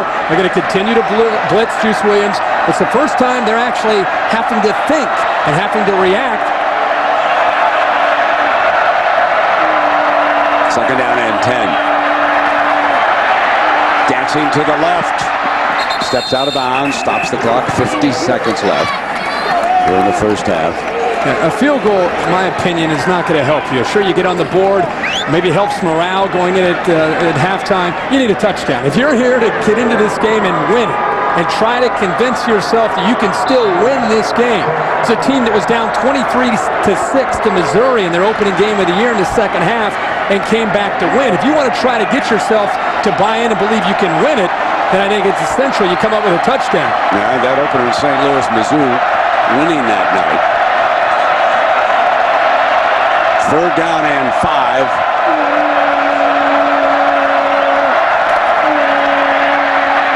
Dances away from trouble. Throws it incomplete.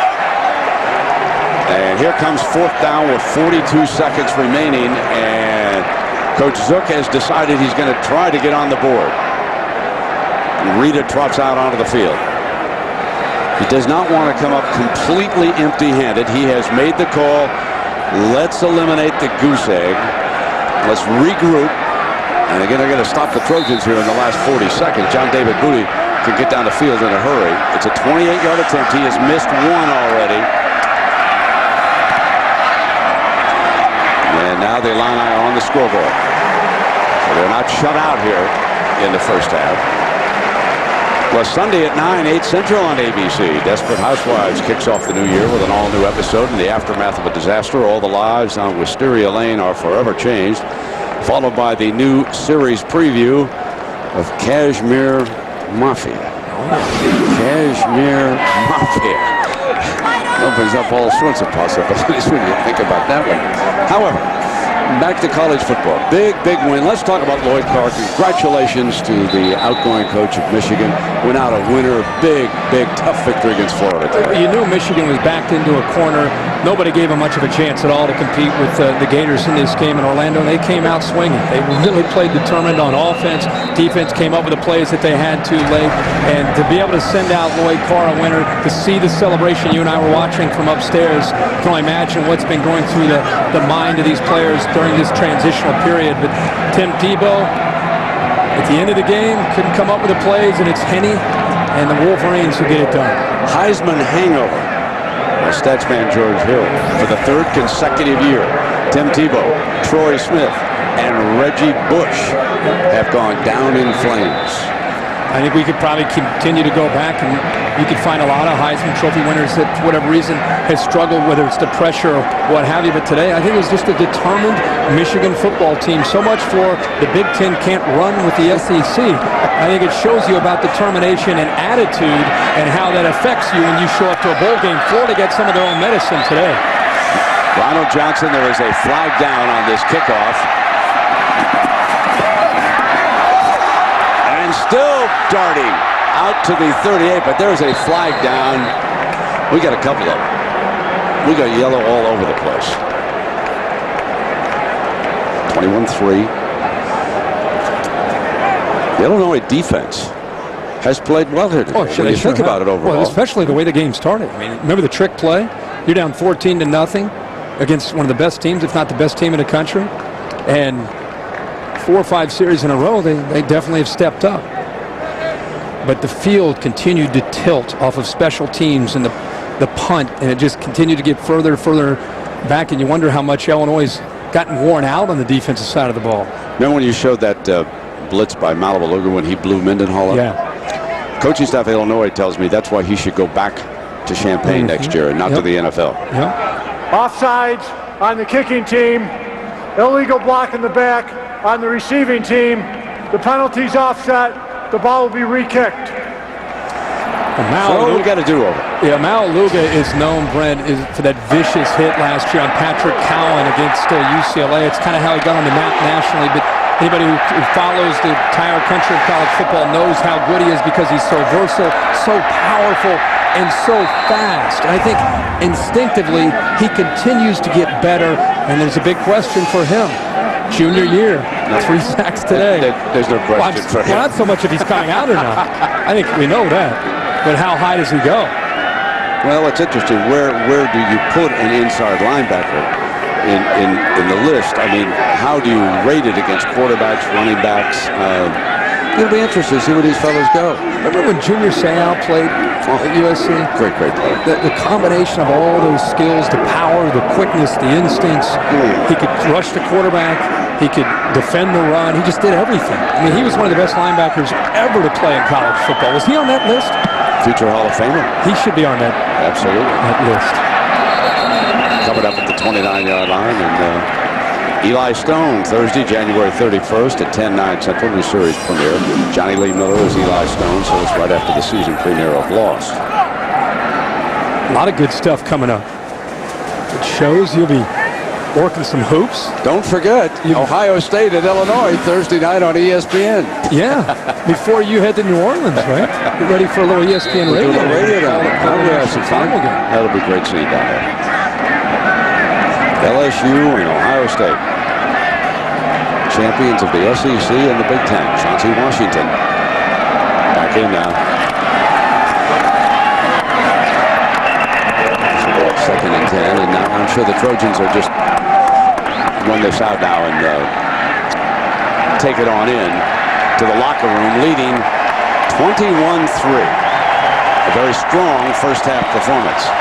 Zook and the Illini need to regroup, especially offensively. And let's go with Lisa, who's with Coach Zook.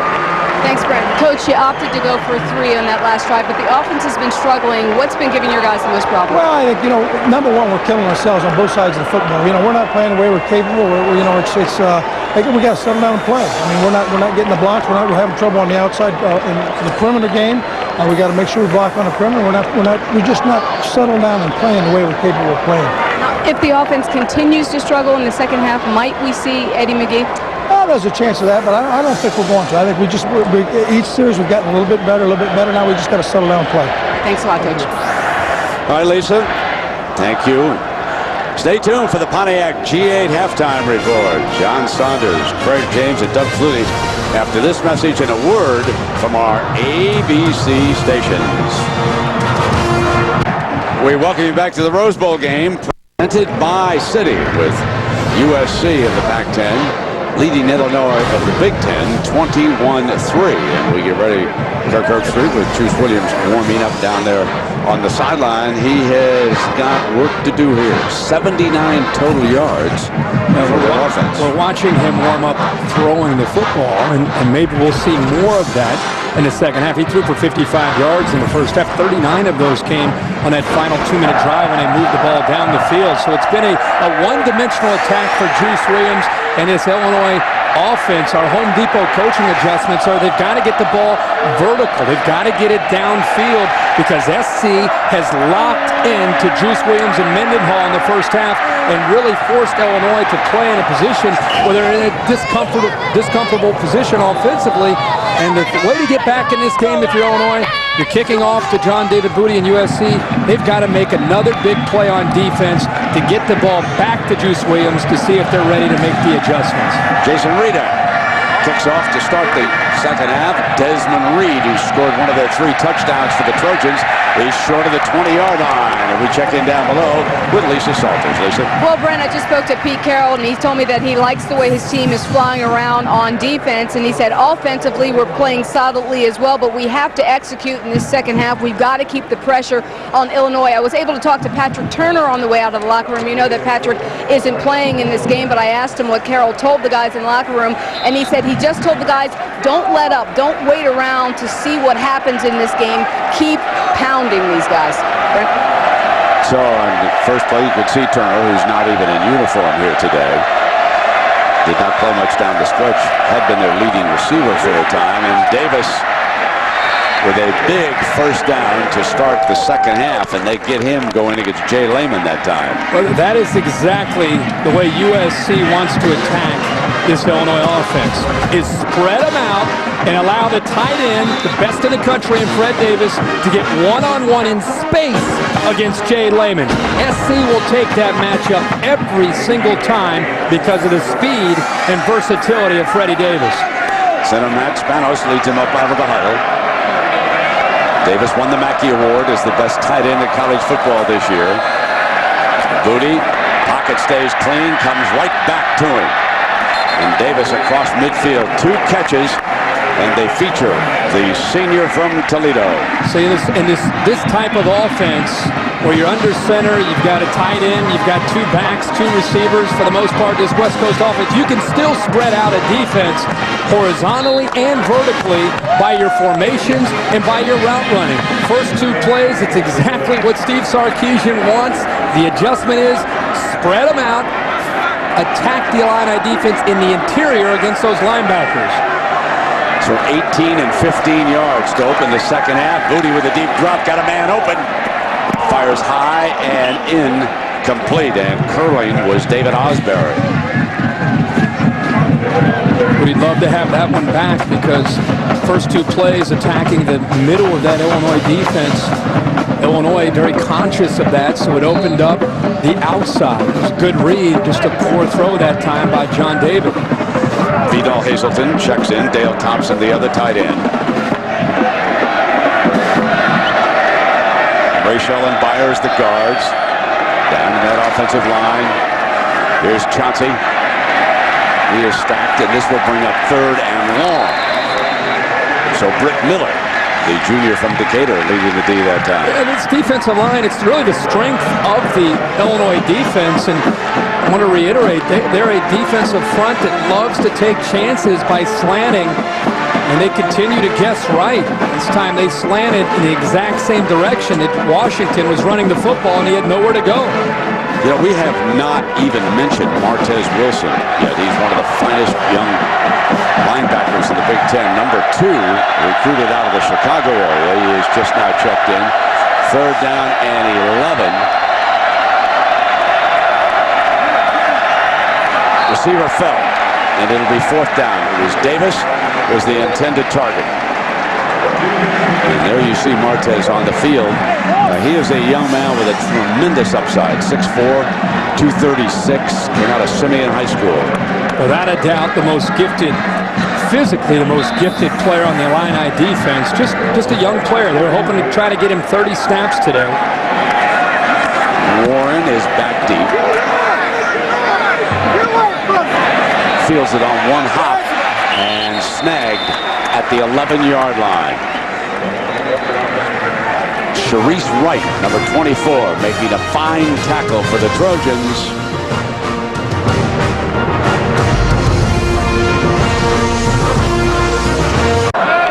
Join the action here. Happy New Year, everybody. We start 2008. Hard to believe it came around that quickly, huh?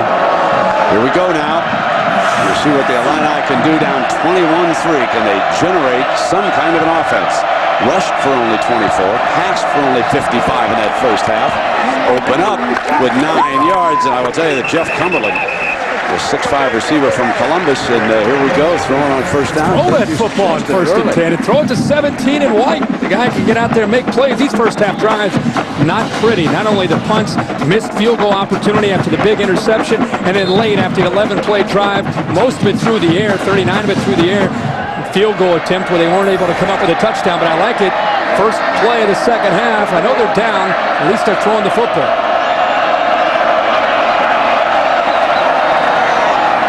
Run for the 1st down. Mendenhall breaks it.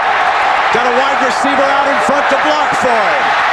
Going for the end zone. Touchdown Illini.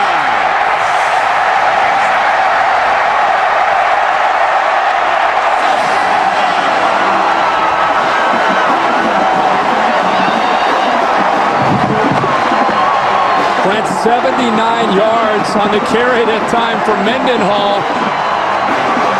The pass on the first play, and then a great read this time by Juice Williams has Rivers out of position. And what speed by Mendenhall in the open field. Remember that defense that he's running against there in the open field, and he left most of them behind him.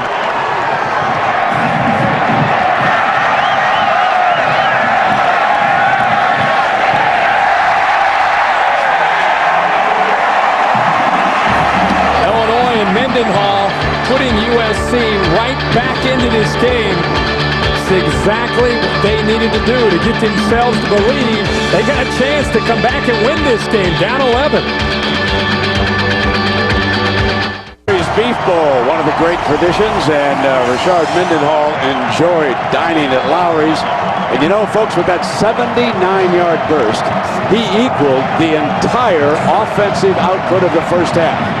That's right. There's life on the sideline. 79 yards total, and with one running play, he equals it.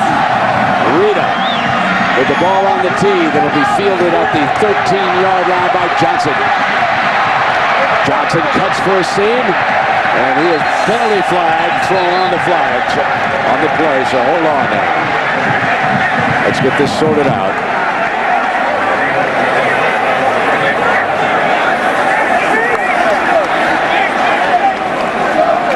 During the return, illegal block in the back, number 14 on the return team, 10-yard penalty from the spot of the foul, 1st down. This is a great look at the zone read and how it works. Here's the read for Juice Williams as his back comes through. Watch the block here to seal it, and a poor angle by Keith Rivers, the linebacker, who's in position to make the play and actually just runs by Mendenhall. I'm just impressed with Mendenhall in the open field. He's known as a power back, but here he shows you he could take it 80 yards for a touchdown. Oh, Brian Gamble gets a huge assist. Yep. We've got to follow 26 as a downfield blocker on that play. He kept the safety from getting a hand on Mendenhall. I don't think I've seen a receiver follow through any better than that. Now, heat's on the Trojans for the first time. 21-10, they dominated the first half. Chauncey Washington is the running back. Steps behind the right side of the offensive line for 9 yards behind Rachel and Ranovich before Steele makes the stop. Here's your offensive leaders now. Booty in that first half did have that one intercepted. Mike Knight, of course, he's the player that Illinois must keep an eye on. With a tight end and a fullback, their leading receivers. The explosive one is the running back, McKnight. You don't have to worry too much about the wideouts. By now, Illinois knows that. They can hone in now, but McKnight is someone they must identify when he comes on the field. Second down and 2. Motion out of the backfield. Use the fullback heavily for the first down to the 31-yard line. This is a trademark of an outstanding football team. They've dominated. SC has dominated this football game, and all of a sudden Illinois comes back with a big play to start this second half. The Illinois crowd gets back into the game. There's a penalty that pushes them even further back. This is where they show their experience of being in these kind of games, and we'll see if the youthful Illinois defense, who's played very well throughout this game, can come up with another big stop to try to get the ball back to Juice. Big Sam Baker, 79 is the left tackle. McKnight has checked in now. He's the running back. They step him over behind Baker on that left side. Circle route. Throw by Booty. Got it. Oh, is he explosive to the 49-yard line before Kevin Mitchell can yank him down. They've done it the entire game, and they're not going to let up until Illinois shows the ability to stop that. McKnight comes here, and then underneath. They're just trying to get their athletic ability against the Illinois linebackers in space. How often do you hear that when you hear teams talk about attacking against Big Ten defenses? They want to get them in space and try to have the athletic ability, the advantage with the speed, and that's what they're doing tonight with Joe McKnight. Matt Spanos will move out over the ball now. McKnight stays in the game. Flanker screen, nothing doing that time because of a fine play by freshman Marcus Thomas from Chicago. The true freshman who's known as a guy who just has a great feel and great instincts in cover 2. He goes right by Walker and makes the play. Outstanding instincts by the true freshman at time, Marcus Thomas. And again, those wide receivers just can't do much. That was Ronald Johnson. He's a freshman from Muskegon, Michigan. Second down and 10 now. Chauncey Washington back in as the running back behind Booty. Deep drop this time. Underneath, and Chauncey slipping as he came out of the backfield. Made his turn, and this will be third and long for Booty and the Trojans. Fred Davis would be his #1 target, and of course Stanley Havili can also come out of that backfield. Here on third down, SC #1 has to protect because Illinois has gotten pressure when they've gotten Booty into third down and long. They've brought linebackers on the pressure. If you look for Davis initially, but also McKnight has checked in to be up here at the slot, the top of the screen. An empty backfield. 4 down linemen for Illinois. Time for Booty, dropped. Vidal Hazelton, and folks, if there's an Achilles heel on this Trojan team, it's at the wide receiver spot. To quote our friend Rick Pitino, Dwayne Jarrett and Steve Smith are not walking through that door. Well, they lost the most productive combination, wide receiver combination that they've ever had in school history in Steve Smith and Dwayne Jarrett. By the way, great play that time by Sanders to get a hand in there and deflect that away. Warren back deep. They want a sure-handed man. makes the catch at the 19-yard line. So Rashard Mendenhall. What do you do after you run 79 yards? You pedal away on that sideline. He's coming up. Afternoon in Southern California. And our aerial coverage brought to you by Goodyear. Get there on Triple Tread Technology. One of the most gorgeous sights in all of American sport. Traveler and the Trojans with a big first half lead, now trying to hang on. That is Traveler the 7th, folks. Illinois opened their last drive with a quick throw just to keep USC honest, let them know that they have that ability to throw the football. The juice for 3. Mays makes a stop.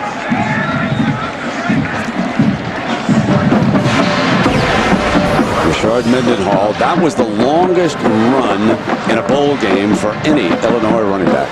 It says a lot how fitting that it's Mendenhall, one of the best backs that we've seen in the Big Ten for a few years because of his ability to not only run with the power, but as you saw there, when he gets into the open field, he can run away from defenders. 2nd and 7. Juice identifying the Mike linebacker who's over there to the right. Pulls it back out. Drops it in underneath for the first down to Mendenhall, who gets past Malawaluga and breaks down that far sideline. Still cutting back on the inside, and he's tackled just short of the 20-yard line. Rashard Mendenhall.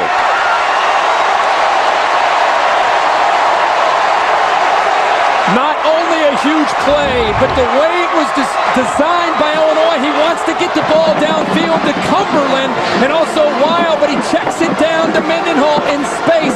The SC defense had dropped well back into coverage, and they left Mendenhall all alone underneath. A good job of recognizing that by Juice Williams. A 55-yard reception on the heels of his 79-yard run from scrimmage. Now using the fullback, and Weil fumbled it. Weil put it down. The Trojans indicating that they may have recovered this fumble.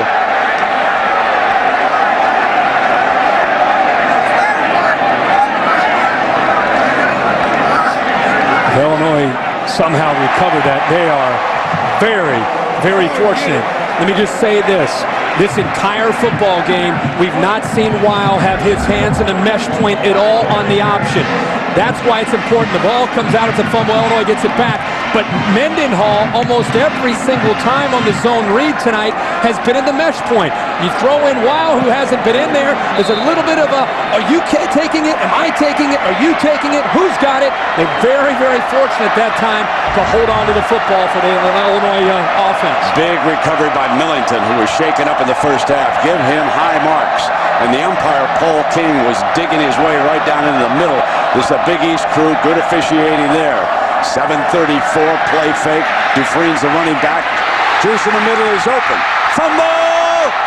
Will be recovered in the end zone for a touchback.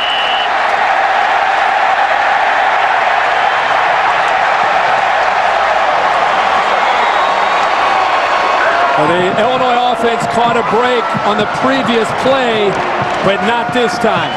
Jacob Willis, the receiver, and he was wide open. Watch him break free. Wide open on the backside. Juice finds him again. Maiava, the linebacker, the backup linebacker, knocks that ball loose and into the end zone, and it looks like Cushing recovers it. Well, Juice Williams looks like a different quarterback here in this second half. Maiava coming in from behind, knocks the ball away. It's just like the drill you work on in practice. Now can SC's offense move the ball? There's the young man receiving some encouragement on that Illinois sideline. He could get another chance before it's over. First down and 10 now for John David Booty, the senior. Last game for USC. Here's McKnight, the freshman, and he is going down big time. Britt Miller, the junior from Decatur. What a play by Britt Miller, who just continues to get better as this game goes on. He's got to fight off a block that time by Rochelle, and he not only fights off it, he beats him to the point of attack, gets by him, and look who he has to tackle on the open field. Nice play by 44 and White.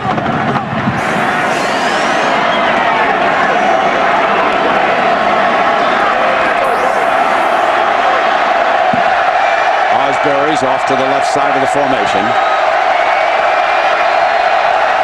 Walker to the right. Booty looks to the right.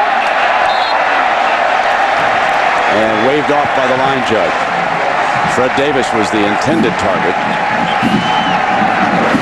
If I'm Steve Sarkisian, I will continue to try to find that matchup. And whether it's Havili, the fullback, 31, or it's Davis, the tight end, 83, or it's Joe McKnight, number 4, I want to try to spread the field and continue to pick on the Illinois linebackers in space. That's not their strength. That's how I would continue to try to move the ball down the field. 3rd and 12 against this too deep. Booty throws for a first down, a huge first down. Ronald Johnson, the freshman. Ronald Johnson went to the point about a yard beyond it, and Booty threw a strike. He threw a strike because he had time to throw, that time on 3rd down, something he has not been afforded very much in this game. Illinois not able to get pressure. Booty hung in there like a veteran, waited and waited for Johnson to finally get to the spot, put the ball on the money, and the Trojans pick up a much-needed first down. They are only 2 of 8, the Trojans, on 3rd down against this Illini D. On 1st and 10, Booty off play action, throws back to Washington. Montez Wilson runs him out of bounds, and there's a penalty flag. Line judge has a penalty flag. Big-time hold on Dale Thompson, the tight end, 89, who had checked in for Fred Davis.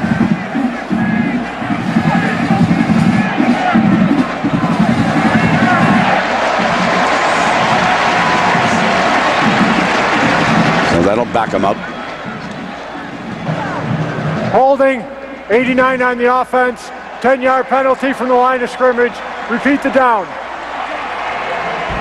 Thompson gets in from time to time, bottom of your screen, just locks up Will Davis, hooks him. Officials on top of it. The crew from the Big East had a very consistent game tonight. Thank you. 1st down and 20 as a result of the penalty. The Illini have not been penalized. One of the few bright spots for them so far. So the Shard Mendenhall took over with 2 great runs. Is that a lateral? McKnight's got it on the hop. Breaking into daylight. He can make the most of it. You won't catch him if he has it from behind. Vontae Davis pulls him down at the 11-yard line. The sophomore from Dunbar High School in Washington with an electrifying burst of speed. 64-yard run in what could have been a disaster. The worst thing that happened for Illinois is that this is a lateral, because it means it's a free ball. Definitely a lateral, free ball, and look at the bounce that Joe McKnight gets. It's Steve Sarkisian ought to put this one in the playbook. Bounces a couple times and up, and that's the last guy in the world Illinois wants to see with a football with room to run. 65 yards. That changes the entire complexion of the football game with 2 bounces of the football. Great effort, as you said, Brent, by Davis to bring him down. I didn't think anybody on the field could catch McKnight, but Vontae Davis, that was major league closing speed, and I've been told that certainly he'll go on someday and play Sunday football, and they're looking for corners that can move like that, man. Yeah, I think they're going to review this, but based on seeing it live and then seeing that first angle, it definitely looked like it was a lateral. So is it right about at the 20-yard line? There's no question. The ball's back to the 18. He touched it on the 18. Yeah, and a couple bounces. There's no question that's a lateral.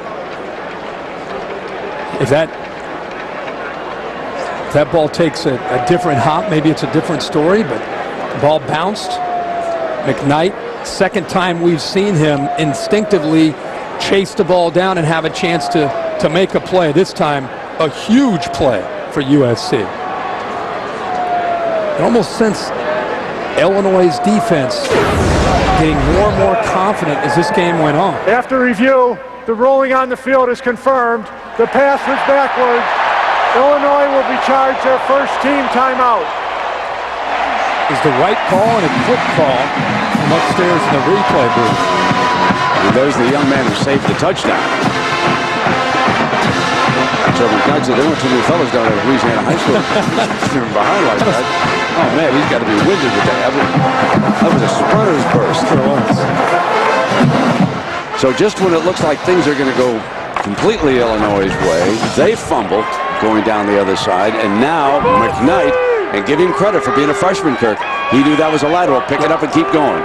Instinctively just chased the ball down, made the play, and then once he secured the football, you just knew, looking from up here, look at all that grass in front of him. He made a move on a guy, and Illinois, it's amazing how quickly this game, if Illinois gets a field goal, if they get a touchdown, looking at a one-possession game. And now, on the verge of it being possibly 28-10.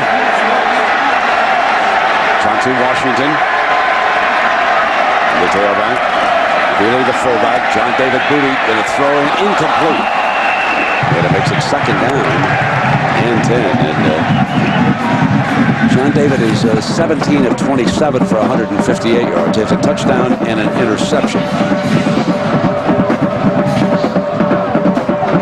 Time Steele staying with Havili. Continue to talk about how SC wants to attack Steele and Lehman and Miller. Not so much against the run, but trying to make them defend the pass. That time Steele step for step.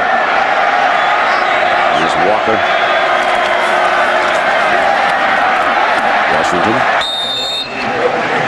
Remember back in August when people talked about USC has 10 tailbacks. How are they going to get all these guys enough playing time? It's kind of worked itself out this year with Washington being the veteran, and C.J. Gable ended up having an injury, and Stephon Johnson was out there. Joe McKnight, the young freshman, got his chance. 3rd and 6.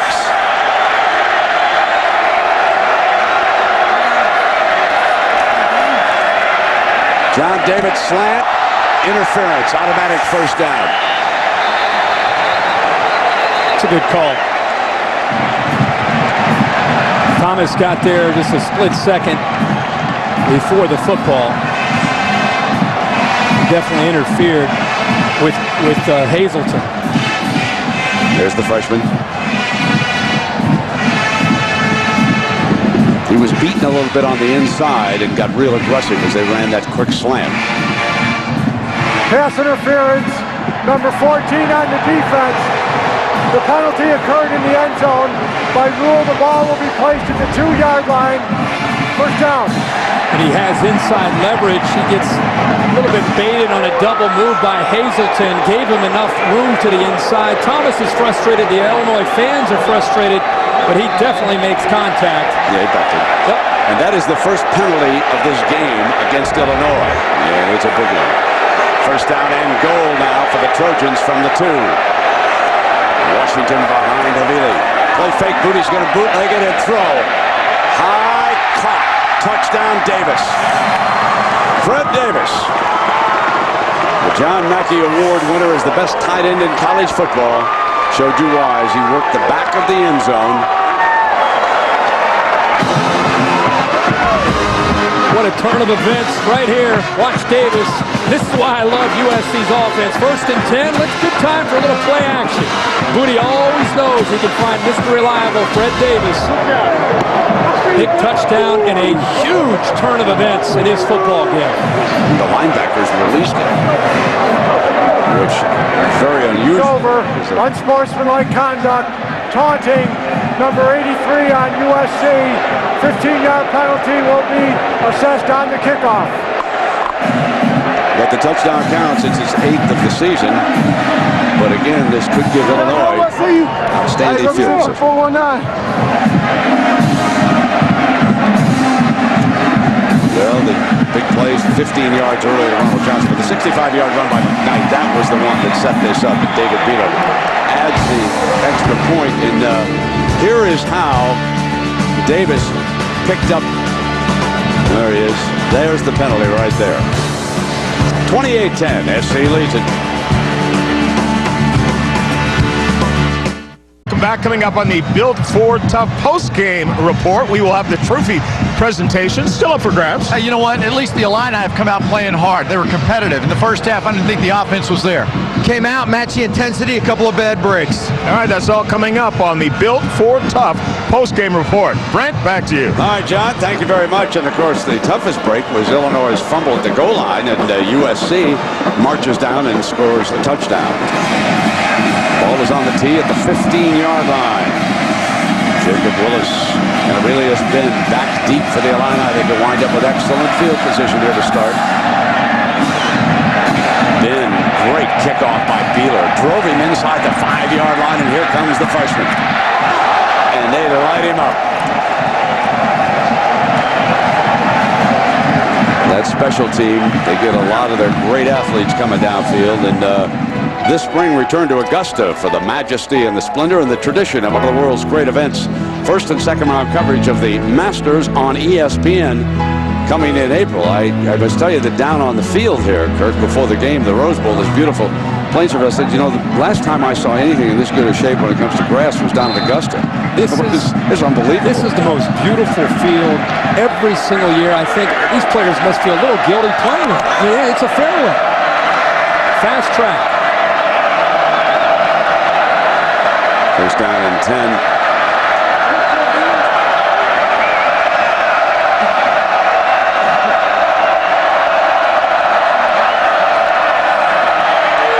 The juice goes up on top, and it is intercepted by Harris. Kerry Harris, the junior.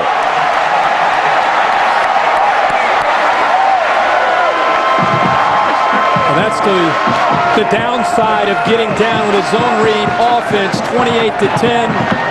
First two drives were magical for Ron Zook to get back into this game and have a chance to get back in. SC, as always, brings the pressure, and it's just miscommunication. Juice Williams is throwing the ball to the outside, but because Harris forces Cumberland back to the inside, I think it disrupts the timing and the rhythm between Juice Williams and Jeff Cumberland, who, remember, has played tight end most of the year until he moved back to wide receiver, and that time maybe not the sharpest, most crisp route that time, and the interception, big play by Kerry Harris. His first interception of the season. 5 minutes remaining in the third quarter. Booty incomplete. Second down and 10, and Osbury the target. You've touched on this a lot in the past. This is where USC up 28-10 would go for the jugular. A big play downfield on the perimeter with their big play wide receivers, Steve Smith, Dwayne Jarrett. They don't have that in the arsenal this year, so it's been a different way of attacking for USC. And I think that's taken some time to develop, and that's why they were so slow throughout this year. Without that big play ability, they've had to rely more on the running backs and tight end. We caught a glimpse of Eddie McGee starting to loosen up on the Illini sideline. Here's McKnight, far side. Crosses midfield. Vontae Davis, there is number 10, the backup quarterback, 6'4", 200 pounds out of Washington. They may elect just to give him a series, see what he can do with the passing game. Trailing 28-10. We'll see what the coaches think. He's very experienced this year. A lot of reps. Juice Williams took control of this team late in the year, and McGee's reps have dwindled, but he's still very capable of throwing the football. Now it is up to the Illini defense. Play action. Wide open. Havili, fullback. And he crosses to the 13-yard line. Havili and Davis, they are the heart of this passing attack. 36 more yards. Play action, freezes the linebackers, freezes the safety that time, Mitchell, and gives the quarterback, Booty, a beautiful avenue to throw the football right behind the safety, Mitchell, who is out of position, having to respect the play action that time to Joe McKnight. First and 10 for Booty and the Trojans.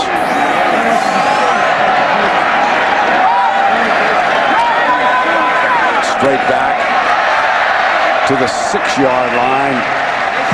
Relying on their strength right now, Havili and Davis. Just continue to work it. We're just going to work over these linebackers. How many times have we said Davis, Havili, McKnight catching the football? A lot. Davis has a half dozen. Havili has 4. Davis also has a touchdown, and McKnight out of the backfield has 5. Only one wideout has as many as 2 in this game for the Trojans. Here's McKnight, touchdown, easy walk-in. career at tailback U, that young man, Joe McKnight from River Ridge, Louisiana, is going to have. Steve Sarkisian saying yesterday that this was going to be a night for USC fans to get a glimpse, and really all of the nation to get a glimpse of what will be coming in 2008. They've had over 4 or 5 weeks to get Joe McKnight ready as a true freshman. And with that time, it allowed them to prepare him and put him in a position to catch the ball and have obviously run the football. It's a pretty good hole, Brent. We're going to put you down there for this one, baby. Yeah. That's a touchdown. A slow old man like me. Got the Jets there. Left side. Look at him. I mean, he didn't have to accelerate to get in. So it is the program continuing here at USC. And when the season ended, you know, we were down at Dennis Erickson talking to him. He said on that Thursday night, I think it was Thanksgiving week, you fellas probably watched along with us, that he said they're as good as anybody right now. He said once they get that offensive line healthy, and he said John David Booty was throwing the ball well. He said started kind of slowly against us, Arizona State, and then when they came on, he said we couldn't handle it. Yeah, Pete Carroll isn't one to make excuses, but the reality is they've sustained a number of injuries. It's caught up to them. They lost a great wide receiver play, so they didn't have that coming back to this year. But when John David Booty went down with the injury, Mark Sanchez forced him to play. You lost your leader. And on defense, they battled through a number of injuries. The offensive line, it's the reality. It's part of college football, 85 scholarships. Everybody has to deal with that. But at the end of the day, when this team is healthy, you could put them on the field with anybody, and they would not be in awe or be intimidated. They could compete with any team in the country and have a great chance of winning against any team in the country. 3 Illinois turnovers have resulted in 3 USC touchdowns. So the turnovers have been so critical, especially here in the second half. After the Illini had scored their only touchdown, they were driving again. Had a completion inside the 5-yard line. The ball was jarred loose, and now they'll be coming out on the 20-yard line. Beeler with a strong leg. Well, the season premiere that a whole lot of folks have been waiting for on Thursday, January 31st, 2-hour premiere event starring the season. Some will leave the island, but some will not. Time to find yourself lost. So Thursday, January 31st. Juice stays on the field. Brings Mendenhall out. 35-10. Down by 25. 3:42 remaining in the third quarter here in the Rose Bowl.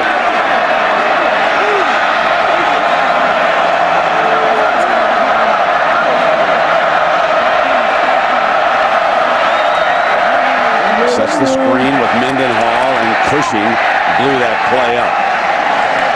Jackson cleans up on it, but it was Cushing who read the screen and blew it up. We were just talking about the injuries that this team sustained. When Brian Cushing's had to deal with the left ankle that has slowed him most of this year. He's the best football player on this defense when you talk to the coaches and you really find out everything that he does, not just athletic ability, but understanding of the defense, the experience, just a football player. That's Brian Cushing. And then seeing him tonight healthy, you understand why the coaches feel that way. I've got another nominee for that here in a moment. Juice strike to Ben, the freshman. Picks up a first down. I will tell you that the unsung hero, even though he was honored as the defensive player of the year, is Cedric Ellis, the nose man. Frequently double-teamed, occupies 2 people, leaves lanes for blitzers. What did he tell us? He said, I'm battling 2 guys down there. He's beating on me to battle. All of a sudden, phew, 58 goes right by me. And then I'm going to counter with Ray Maualuga. I mean, he just keeps going on and on with this defense. Here's Rashard Mendenhall looking for daylight. It had been whistled down. I heard the whistle, so Mendenhall is down on the play. Thomas Williams is there again. It's a nice read here by Juice Williams. Illini not going away, continuing to fight. The big difference we've seen here when they've been able to break some runs is the perimeter blocking. Ron Zook walking off at halftime told Lisa Salters, we've got to do a better job of blocking on the edge with our wide receivers against their secondary. They're doing that in the second half. Complete. And out of bounds with Brian Gamble, one of the freshmen. When you look at Mendenhall's numbers now, 15 for 135 yards and the 1 big touchdown burst. So he has stepped it up here in the second half. Also breaking the school season all-purpose yards record. This guy has done it all this year. for this football team.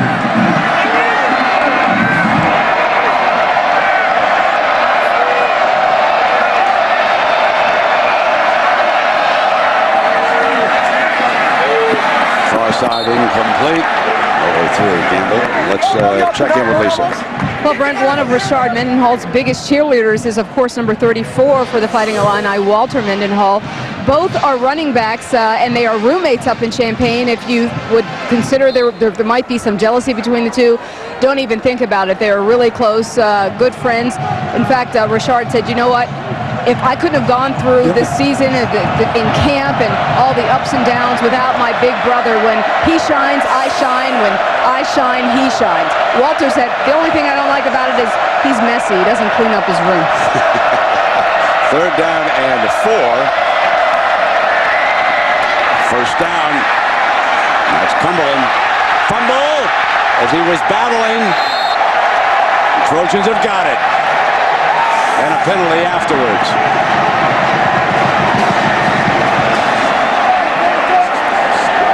Terrell Thomas just rips the ball out of the hands of Cumberland as he's trying to fight for extra yardage.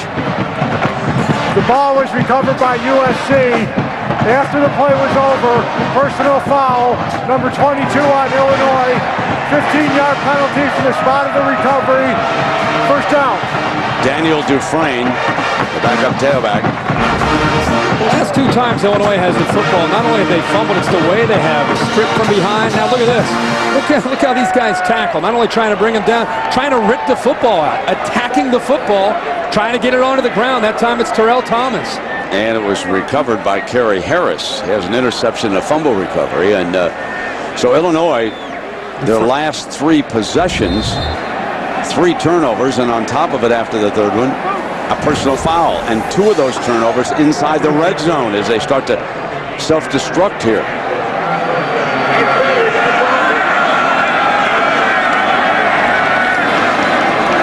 Toss play. Here's the freshman far side.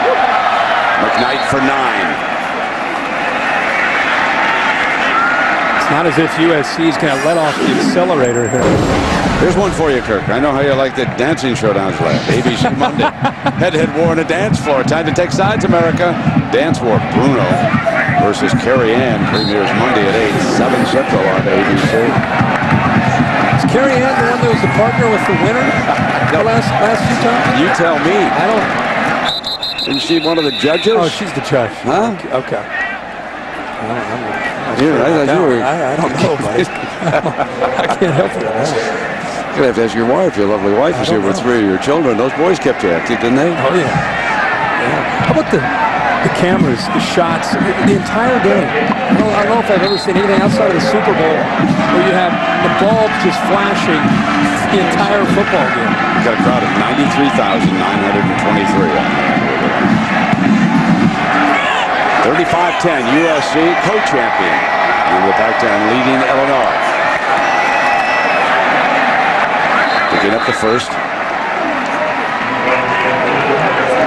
So this would be back-to-back Rose Bowl titles, and there are the Mendenhall brothers over there. Richard's brother was recruited first. He came down, and then Richard followed him, and was a very proud mama. Let's go, Skokie, Illinois.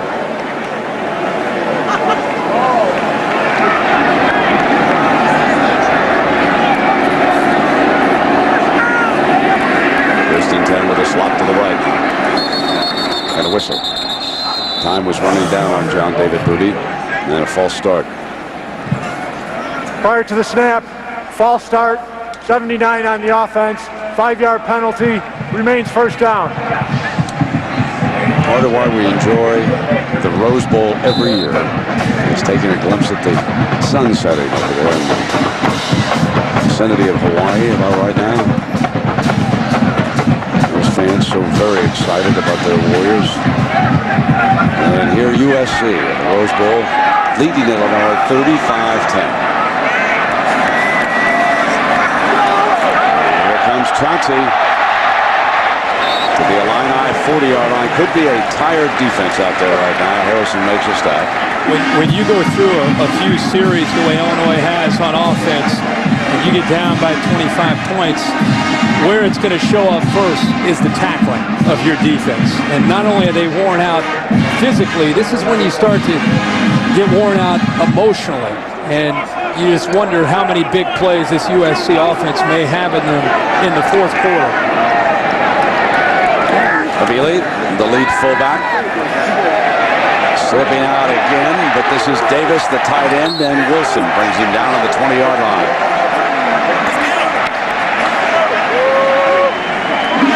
So the final seconds of the third quarter. Time stop, result of the first down. Already they're signaling the fourth quarter belongs to us. They'll let it just tick away. And they will start the fourth quarter here at the Rose Bowl in Pasadena with a 25-point lead. And the Rose Bowl game presented by Citi returns after this message and a word from our ABC stations.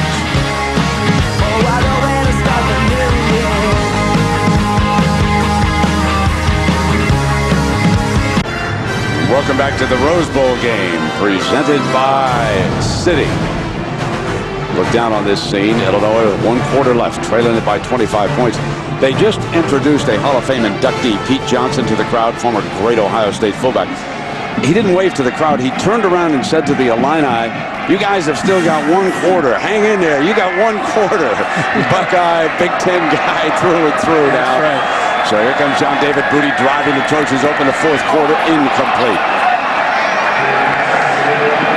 And our Citi game summary looks like this. As you can expect, the numbers really tilted toward the left coast in this game. And takeaways, look at that, 4 takeaways resulting in 21 points. Right. The 4 takeaways, huge for USC. And also, when Illinois looked like they might try to get back in and have a chance to cut within maybe making it a 1-possession game, the fumble by Willis just took all the momentum away, and the big play by McKnight gave him the lead. Very patient run by Chauncey Washington that time. Waited for the hole to open over on the left side. Lehman finally bringing him down. John David Booty having a great night today. Set a Rose Bowl record for career touchdown passes. The touchdown pass to Fred Davis. 6 touchdown passes now in 2 Rose Bowl games, and still a fourth quarter to play here for the senior. Justin Sanders checks in for the Illini, back into that secondary, number 25. McKnight in as a wide receiver. Trojans spread the field.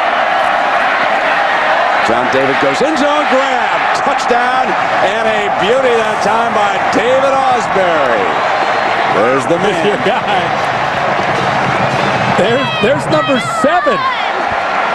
Continue to add to the record for John David Booty. The timing here is amazing. The ball is out of the hand by John David Booty well before Ausberry made the cut, and that's what was really missing in this USC offense early. With the loss of Jarrett and Smith, they didn't have that kind of timing until late in the year. That's a great example of the difference in this offense now from where they were early in this season. Turnovers are the story of this game. 4 times the Illini have turned it over. 4 times the Trojans have struck. You're watching ESPN on ABC.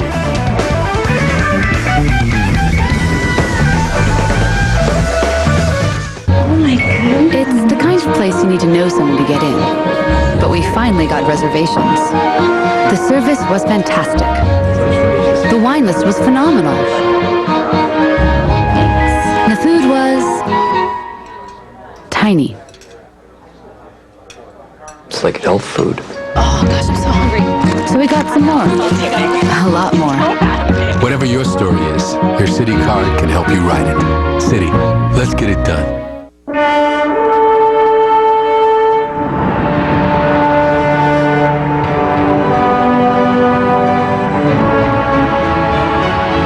The all-new Chevy Malibu, the car you can't ignore.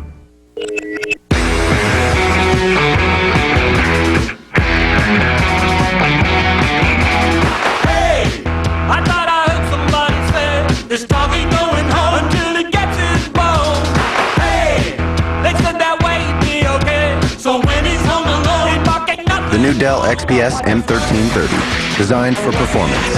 Powered by Intel Centrino Duo. Dell, yours is here.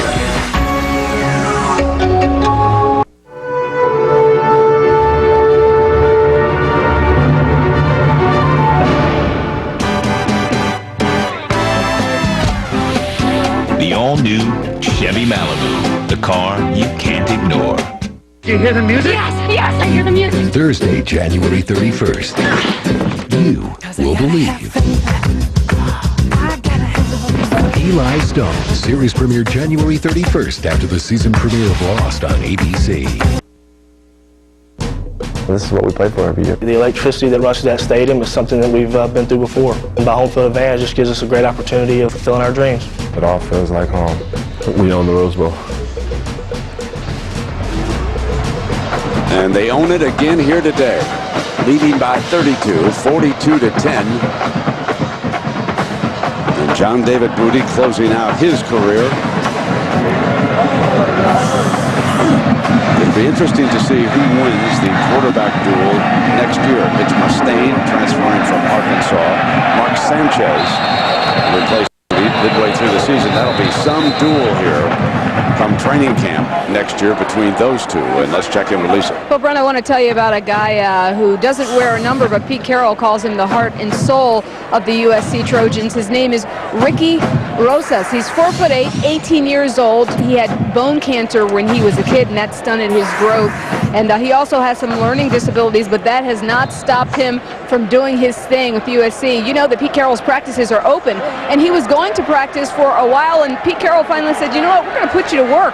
Made him the volunteer water boy, and then after a couple of months of that, Pete Carroll decided to make him the special assistant to the head coach. And you know, when you meet this kid, I met him a couple of minutes ago, and he just lights you up. And he's now a rock star because Game Day did a feature on him. And when he got off the team bus today, I tell you, it was like one of the stars of the team. You should have heard the folks cheering for the kid. So just a great story. And Pete Carroll really says that, no matter what, that this kid is the soul of the team. And I was asking, what does your job mean to you? And he said, absolutely everything.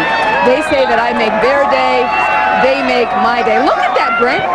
Cool. He doesn't play. He's a rock star nonetheless. That's awesome. That's a wonderful story, Lisa. Very good. Very nice. That's Pete Carroll reaching out like that. Unbelievable guy reaching out to people. He's just got it all going. Juice fires, and that one was almost picked off. Cushing had a hand in the middle of things, and now he's getting a text message, and they just talked about you on TV. Pretty soon he'll be using that to dial up recruits. Yeah. But it'll be interesting to watch what Neuheisel does against Carroll. Rick is he's an aggressive recruiter, as we all know, and that's what they're going to have to do here in Southern California to try and stay up with this Trojan dynasty. And Juice Williams has certainly struggled in the teeth of this fabulous SC defense. You can see Cedric Ellis there giving him a lift on the sideline, 13-41. I haven't seen, there have been no ugly moments between these two teams any place, have there? No. I know that Pete and Zook are very good friends. Yeah. They like each other. Yes, sir. Like to compete. Sure. It's like SC might dominate this game, and Illinois showed a lot of grit, a lot of character fighting back, but SC is just too good. Too good at the end of the day. That one fumble in the red zone when they were going in again after Mendenhall's touchdown. That was a turning point in this game. Yep. And then the fumble that McKnight picked up and that lateral. That lateral. That was right after that fumble. Yep. And the game hasn't been the same. Booty 23 of 35 today for 258. But Ron Zook and the Illini staff deserve an awful lot of credit for turning things around in Champaign. So he's talking to a true freshman right there, Marcus Thomas, who probably came up with a penalty. He did something to get Ron Zook upset. After the play was over, personal foul, number 14 on Illinois. personal foul, number 2 on USC. The penalty's offset. It will be first down. You know, Ron Zook, at this point, it's obviously USC's going to win this game, but he's still just in his 3rd year. He's trying to build this program. He's going to use all 60 minutes to try to teach this team about what it takes to get to the top. And we got a timeout. Coverage of the Rose Bowl game presented by Citi on ABC. Brought to you by Citibank. Whatever your story is, your Citi card can help you write it. Citi, let's get it done. The all-new Cadillac CTS, the 2008 Motor Trend Car of the Year. DLP HD TV. DLP is the official ESPN on ABC HD telecast sponsor of college football. And Home Depot. You can do it, we can help. Well, there's Matt Leinart, former championship quarterback here under Pete Carroll, Heisman Trophy winner. Now with the Arizona Cardinals, of course, their season's over. He's here on the sideline enjoying his one-time head coach. Amazing, isn't it? That's vintage Pete Carroll talking to one of his former greats during a TV timeout. Gotta get these headsets on, finish this ball game though.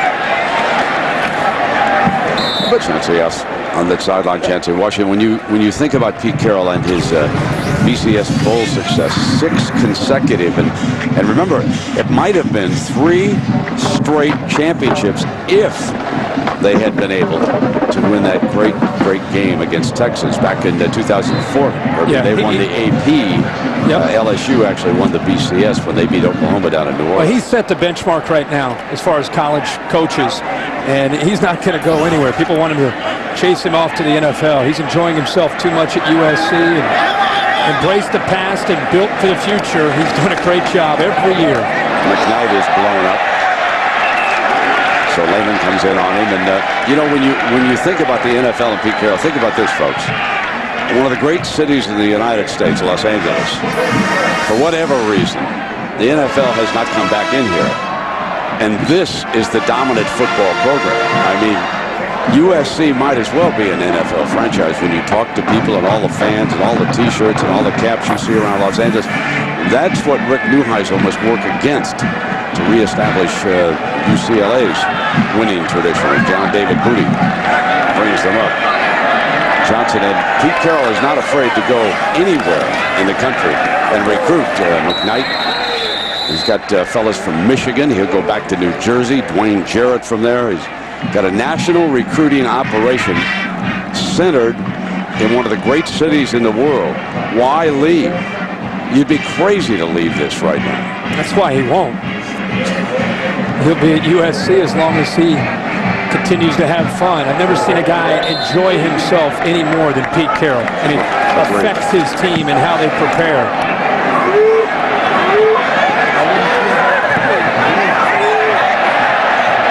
Did it touch him? I don't think so. I think he ran away from it at time.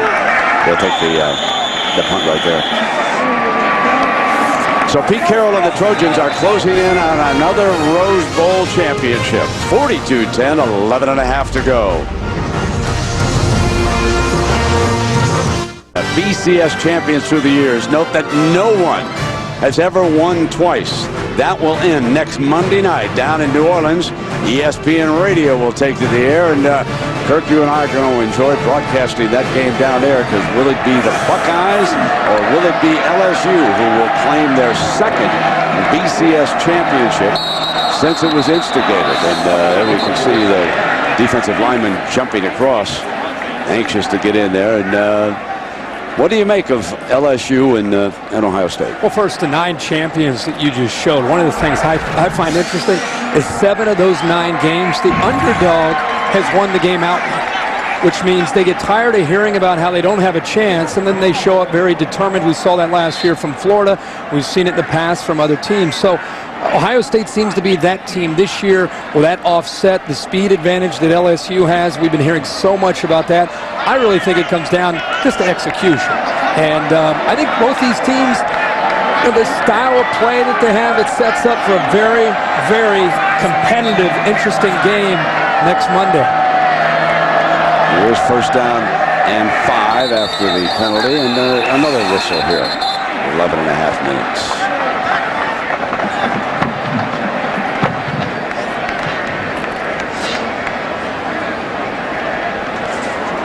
False start, number 68 on the offense. 5-yard penalty, remains first down. Gave it back. Well, you take a look now at some of the bullet points here. Only 2-loss team ever in a national title game. Some folks thought it should be USC. Others thought it should be Oklahoma. Who knows? And the second straight appearance, as you mentioned. With USC playing the way they have tonight, you imagine if somehow Ohio State is able to compete and win that game against LSU next September. Ohio State travels out west to take on USC. And home starting next year between the Buckeyes and the Trojans. Juice in the pocket. Avoids the heat, but he's going to be out of bounds.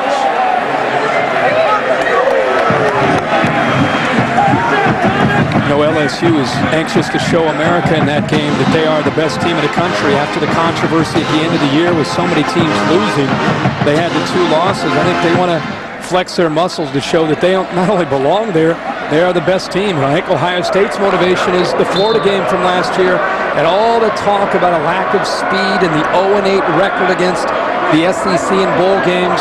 Something will have to give in this game.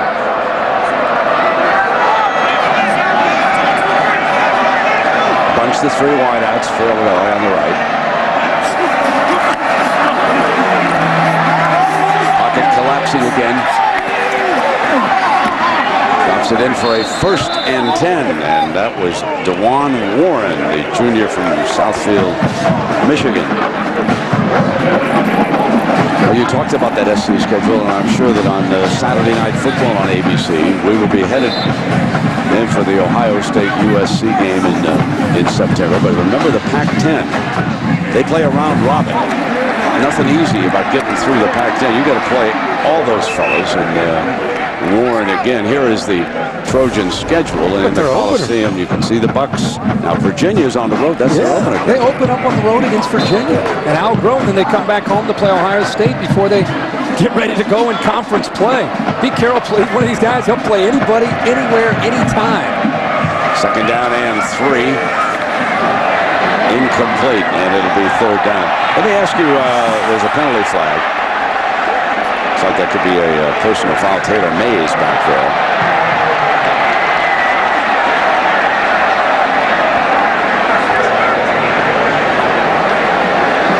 Little shove there by Mays late. Cost him 15. Unless they pick up the flag. Taylor Mays will be back with the Trojans next year. He's only a sophomore. He'll be the ringleader of that secondary. Terrell Thomas, of course, a senior, will be moving on. Kevin Ellison might be also back. And Kerry Harris, so 3/4 of that secondary back. The linebackers, Keith Rivers is a senior. Mavalugo will probably opt out. After the play was over, personal foul, late hit, number 2 on USC. Unsportsmanlike conduct on Illinois, 15-yard penalty. So let's take a look at how this unfolded. Well, I think you're going to see after Warren tries to make the catch, Mays comes through, but then on the sideline, something must have happened there on the Illinois bench. They pulled away one of their players who wasn't actually on the field. And definitely got pulled away by the staff. That would have been Darius Purcell.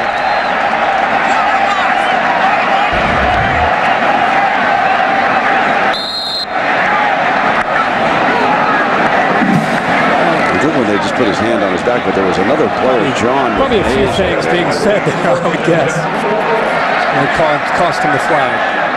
It was certainly not a blatant foul by Mays, was it? I think he thought the young man was going to catch the ball, but it occurred over there. They threw the flag.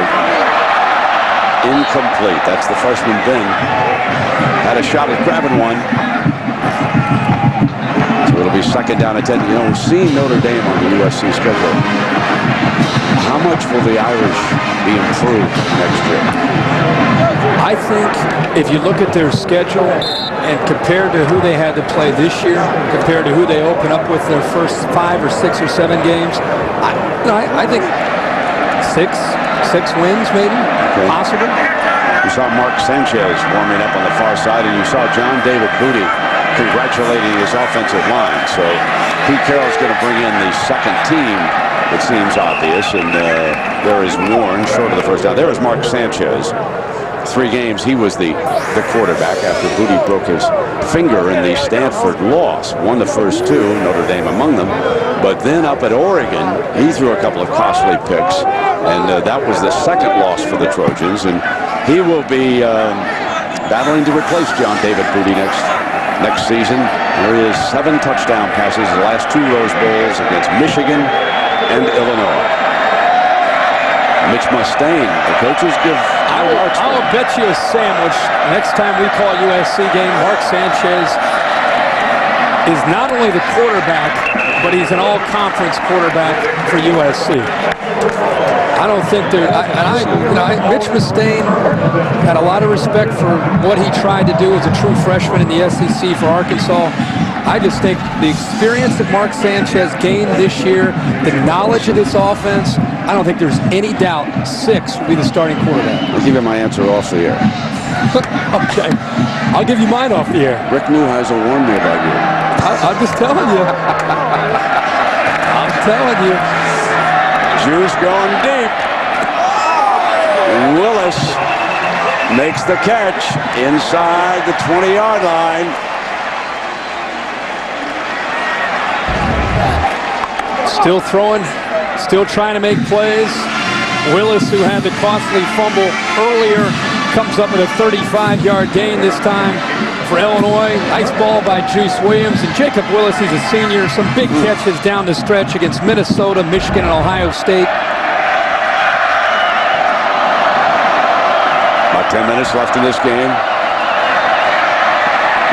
Juice going down again. Had 5 sacks. The Trojans.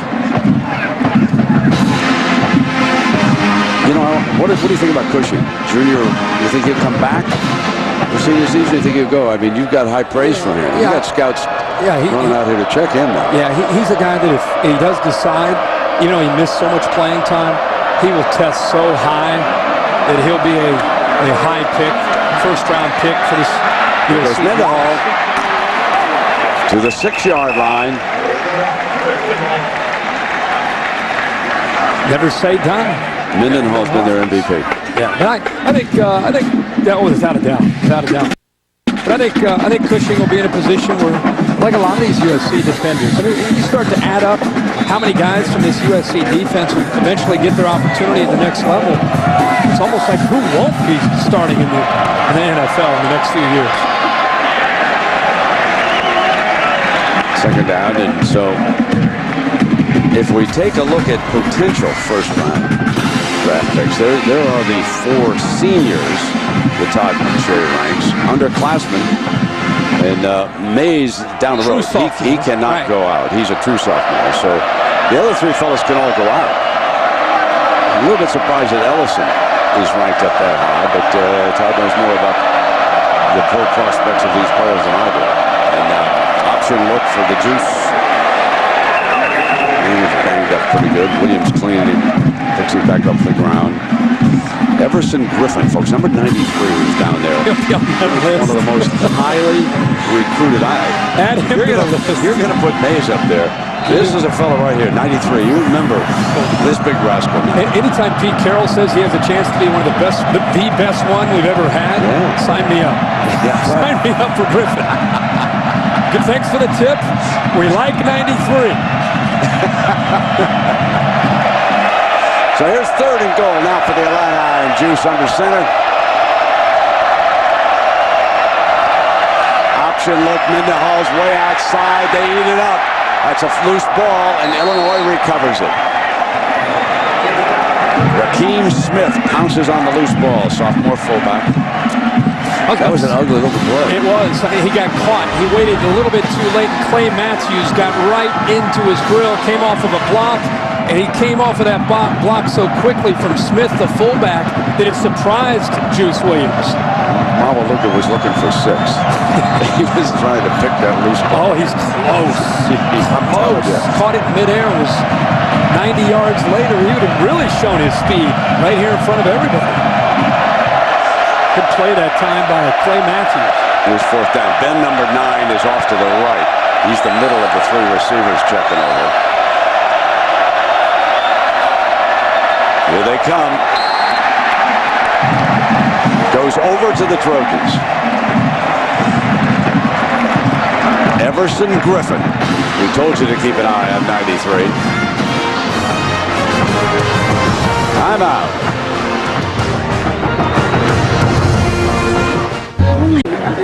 There is David Baker. He is Sam Baker's father, the outstanding left tackle. But David is the commissioner of the Arena Football League, and we've had the pleasure of doing some of those games through the years. And he's just a nice fellow, and a big wrestler. Oh, I tell you, we see the slice. Society. Yeah. Lock in for the handshake, you lose it. Well, here we go now. Mark Sanchez has checked in, and he'll hand it off. Johnson checks in. Will help decide the Pontiac game-changing performance of the year. Voted ESPN.com. Search Pontiac to determine which school will win the $100,000 General Scholarship Fund contribution, courtesy of Pontiac. There are your choices, ladies and gentlemen. Which one do you like at home? Kirk? It's tough to call. I know you like the Trinity play, right? Love it. 15 laterals. Love it. Appalachian State play kind of set the table for the 07 season. A blocked field goal late in Ann Arbor. And you know I still shake my head at the fact that the Stanford 4th down touchdown is not on your list. Hey, of course you didn't. I didn't. The fans. The fans voted. Well, what's wrong with those Stanford guys? I mean, they got all those brainiacs up there. They've all got a couple of computers. How come they didn't vote for that play? Hey, that was a season-changing performance. The LSU play, the last play against Auburn. That's an amazing play of the year. So here are the turnovers, folks, and this, the difference in the game. Deflection, Maualuga pounces on the interception. Now watch this. Wow, you talk about a game-changing performance. They were driving to score their second touchdown. That was a pretty easy pick by Ellison. This one gets stripped beautifully. Gary Harris yanking it away and covering the fumble. 42-10, USC. Well, you got a little bit of an argument now after all these games. No matter who wins next Monday night, you're going to have a little bit of debate. The Trojans look pretty good here. They sure do. Be fun to see what Oklahoma does coming up. Still a lot of games to be played. Johnson breaks for a first down, and he's in a foot race. 40, 30. Justin Harrison saves the touchdown for the Illini. We got a penalty flag, I believe, at about the 36. I said early in the third quarter, after the Illinois turnovers that cost him the game. After the play was over, personal foul, late hit on number 76 of Illinois. Penalty will be half the distance to the goal from the end of the play. First down. We'll get that one on Mike Ware, the defensive tackle. But I said that the first place you notice the team starts to get worn down is with their ability to tackle. And this is a great run by Johnson. But this Illinois defense right now, they're worn out emotionally, physically, mentally, and everything else you could think of. And USC, even though they have backups in, Brent, they just will continue to attack this Illinois defense. 549 yards they've racked up to 382. The sophomore Mark Sanchez from Mission Viejo, California, up underneath center. And toss play. Dennis, Herschel Dennis. He's close to the goal line and out of bounds. So we've had 5 different tailbacks. I want to mention one thing about Steve Sarkisian, who at one point this year was taking a lot of unfair criticism and people referencing Lane Kiffin going to Oakland with the Raiders and how much the fans missed Lane Kiffin. Let's not kid ourselves. What you missed was the continuity of an offense that was healthy. Steve Sarkisian, happy for him in the way this season ended with the performance down the stretch in their last 4 games, and especially tonight, the 5th one against the Illini. Here's Dennis again. Davis forces him out of bounds. So if you want to go back and compare, this season comes up very favorable to last year. And again, we have to talk about last season, Dwayne Jarrett and Steve Smith arguably the best combo of wide receivers at one time in school history. They've had to do it with more possession wide receivers this year, dynamic players in the backfield, an injured quarterback, injured offensive line. To have those kind of numbers, like I said, congratulations to Steve, who is facing, again, a lot of heat that was inflicted by fans and some of the media. Steady guy to handoff. Dennis for the end zone. Touchdown, USC.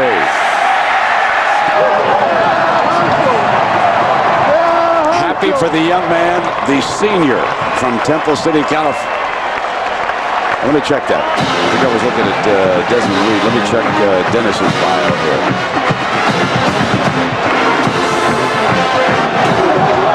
He's from Long Beach, Holland.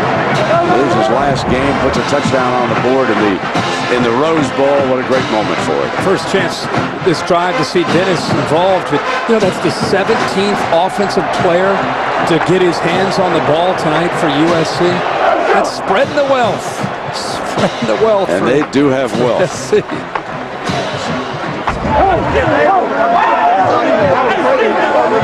Celebration going the way they couldn't be happier for their senior. Come to practice every day, being part of the team. And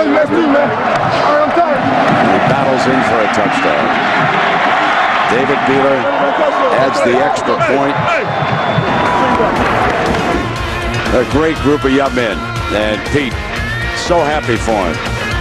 You're watching ESPN on ABC.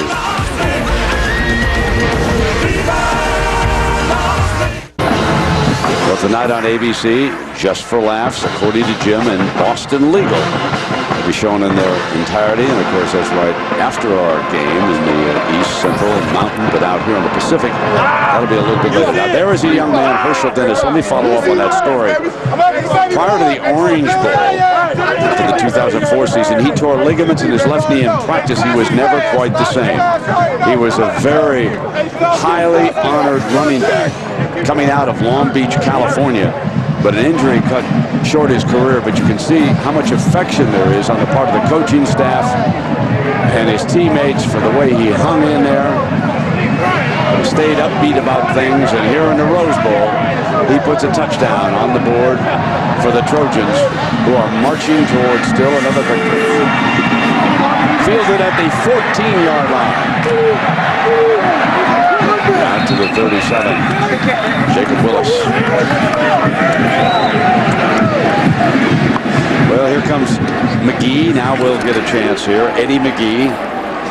He's a redshirt freshman from Washington, so the Juices game is finished. And I'm sure there's heavy, heavy disappointment on the part of the players and the coaching staff for Illinois. They really expected to play much better than this in this game, but they took a big step this year. Yeah, they did. They're down 21-0, and they really fought back. I mean, without that turnover, it would have been at least interesting to see what happened in the second half and how it unfolded. First play, and he is stopped in the backfield for a loss by Spicer, backup defensive tackle, and there's the Juice would close the book on him. A couple of costly interceptions. The first one deflected by Cushing, I believe it was. Mamaluga intercepted it. Juice had high hopes for this game. Mentioned his last 3 games. He really gained a ton of confidence, but this USC defense is very, very different from a lot of the defenses he's faced. He scrambles, but he's still short of the first down. It'll be third down coming up, and there's Derek Simmons. He's a redshirt freshman, defensive lineman over here. And if you're Juice Williams, the leader of this team, you take this experience, frustrating as it might be, you take it back to Champaign for your off-season conditioning and spring football. And now you know what it takes to go up against a Goliath in college football in USC. Slant, complete. Here comes Ben. Breakaway. They won't get him. Touchdown, Illinois. Aurelius Ben. 56 yards. Eddie McGee comes in here and throws a seed to split a seam by the USC defense. And I'm sure Illinois fans are thinking, why didn't we see this a little bit earlier?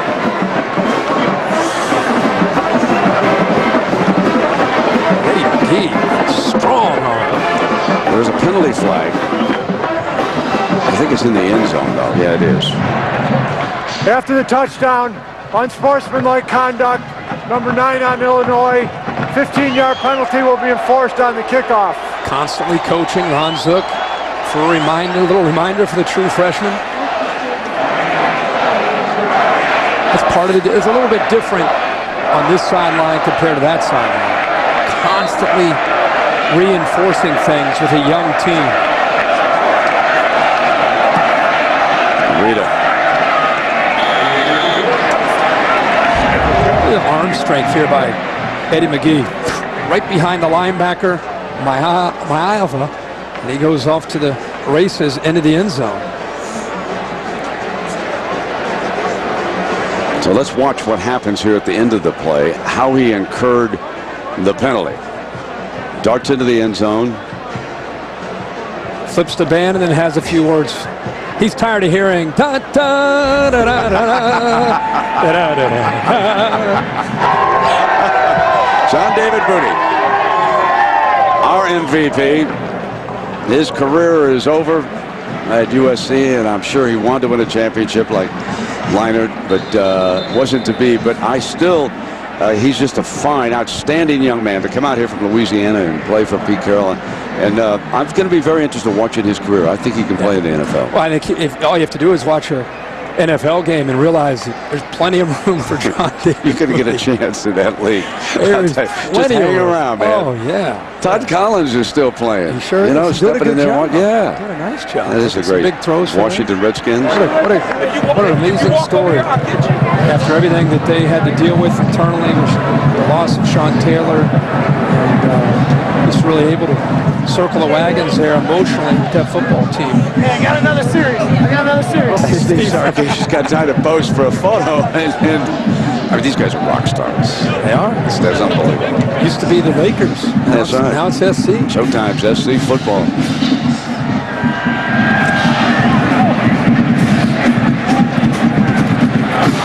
Fielded on the 19, Ronald Johnson.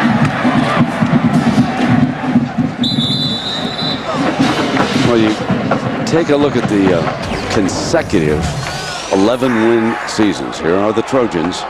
They put up 6, tied with Oklahoma, Florida State, and Nebraska, and now they have set the standard. They sure have. You know, we call it the Holiday Bowl, and we were referencing that Mac Brown is Texas have gotten to double-digit wins 7 years in a row, but not to 11. And there's no doubt that Pete Carroll and USC are the benchmark. I mean, everybody is trying to chase them down. The national championships, the split in 03, the championship in 04, 6 inches away from getting the three-peat with Lendale White coming up short against Texas. So they're just the great thing if you're a... Look at Johnson break out, right? The great thing if you're a USC fan is to see the longevity and to see that when you lose guys like Carson Palmer, Matt Leinart steps in. You lose Matt Leinart, and then John David Booty steps in. And you lose Reggie Bush and Lendale White, and the next group of backs step in. And as long as Pete Carroll is here and he's going to continue to recruit, continue to surround himself with a great staff, I don't know, when is this streak ever going to end?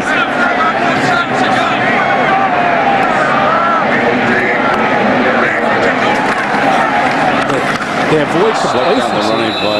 That's the biggest thing, is they avoid complacency. His energy is so contagious. Right. Here it is, 75-14, wins 84% of the time. That's just remarkable. Yeah. You take away 0-1 in his first year, and you start to go from the championship years 0-2 and beyond, and that number probably jumps up to 95%. He's also, he's about as open as any head coach you're ever going to be around. I mean, practices were wide open. For example, that trick play they threw for a touchdown, we watched it a couple times today. And anybody could have been standing over there on the sideline.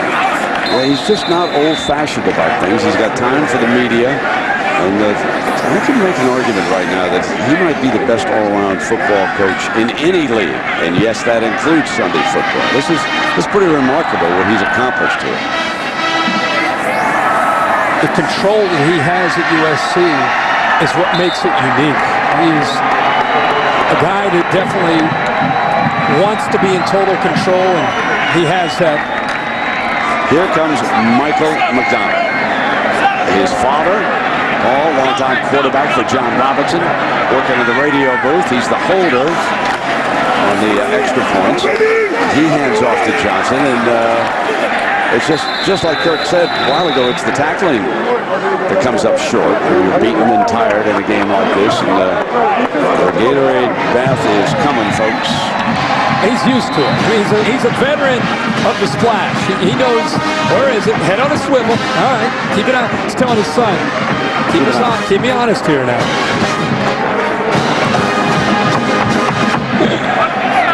Oh, life is good for the men of Troy. Isn't it? Oh, my. You kidding? 49-17. Johnson. And they're just keeping the ball on the ground. Hugs all around now for the Trojans. The big fullback, Avili, will be back. Oh! There's a little water there, but they didn't get beat yet. I'm telling you. What they did, get the wrong guy?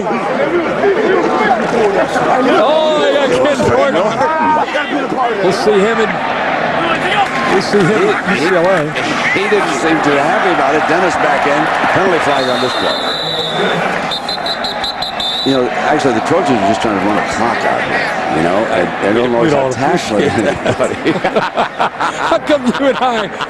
Holding, number 45 on the offense. 10-yard penalty from the line. Everybody's incoming for everybody. Oh, yeah. Except the chief, Todd McNair, running back coach. He takes a shot. Our theme, forget upsets of 07. It's you and I looking at each other.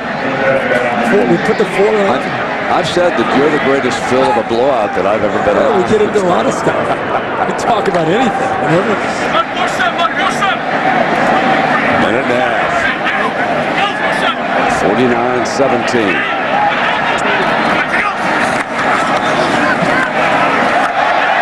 There's the fullback. Adewale. Somehow found that boundary. Worked hard to get to that boundary. Stop that clock.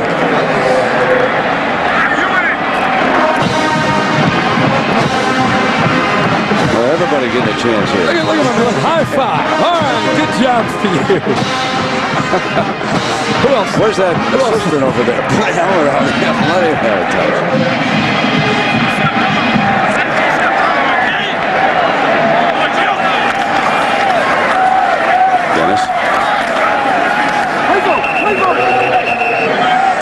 Where there are some records established by Pete Carroll's USC Trojans here today. Tied for the most points, total yards. Of course, the Wolverines back in the late 40s, that's the time that the Big Ten, Pac-10 signed the contract. Originally, back in those days, the Big Ten dominated this series. But here recently, that certainly has not been the case.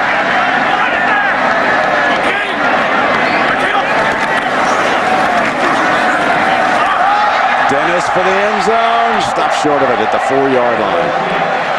Vontae Davis. Now. Tough decision for Pete Carroll at this point. 49-17. He's got a lot of guys that worked hard, not getting a ton of playing time. Chance to score a touchdown to go up 56-17. There's the call the mercy rule here. He's going to keep competing. Knowing Pete, he's going to try to score. And so should Illinois. They should compete. Yep. Try to stop him. Tackle him. You know, if he gets in the end zone, he passes Michigan and breaks the all-time scoring record here. That's it. 49-17, and Pete goes to the middle of the field. Shakes hands with Coach Zook. John David Moody. One more, man. And the Trojans. Let's go down to Lisa. Coach, it seemed like you guys had some opportunities, but just weren't able to catch them in one. Well, we really did. We just, once again, we felt like we were ready to play, but when we got in this atmosphere, we didn't. And we didn't play the way we're capable of playing. That's an awfully good football team. And when you play a team like that, you have to play. You have to play the best you're building. We didn't do that. Now, you guys seem like you came out of the locker room hot in the second half. Rashard broke that big one, brought it to within a couple, and then Jacob Willis. What was going through your mind when you saw him lose the ball right there in the goal line? We had a couple down there where we turned the ball over, and once again, then if that happens, the defense got to step up, and they didn't do that. So they had a nice plan. They did a nice job. We knew they were a very, very good football team, well coached. We didn't play. Now whether it's the experience thing or not, but we're a lot better than we played tonight. Nonetheless, it's been a great season considering where this team has come from. What will you tell your guys in the locker room? Well, I'm going to tell them to remember this because this is something that's going to be important that we learn from it, and when we get back here, we do a lot better than we did today. All right, thanks a lot, Coach. All right. So USC wins another Rose Bowl, and of course, coming up, we're going to have the Built Ford Tough postgame. We're going to have interviews and the trophy presentation. We'll hear from Pete Carroll, John David Booty. All of that is just a couple of minutes away as you are watching ESPN on ABC.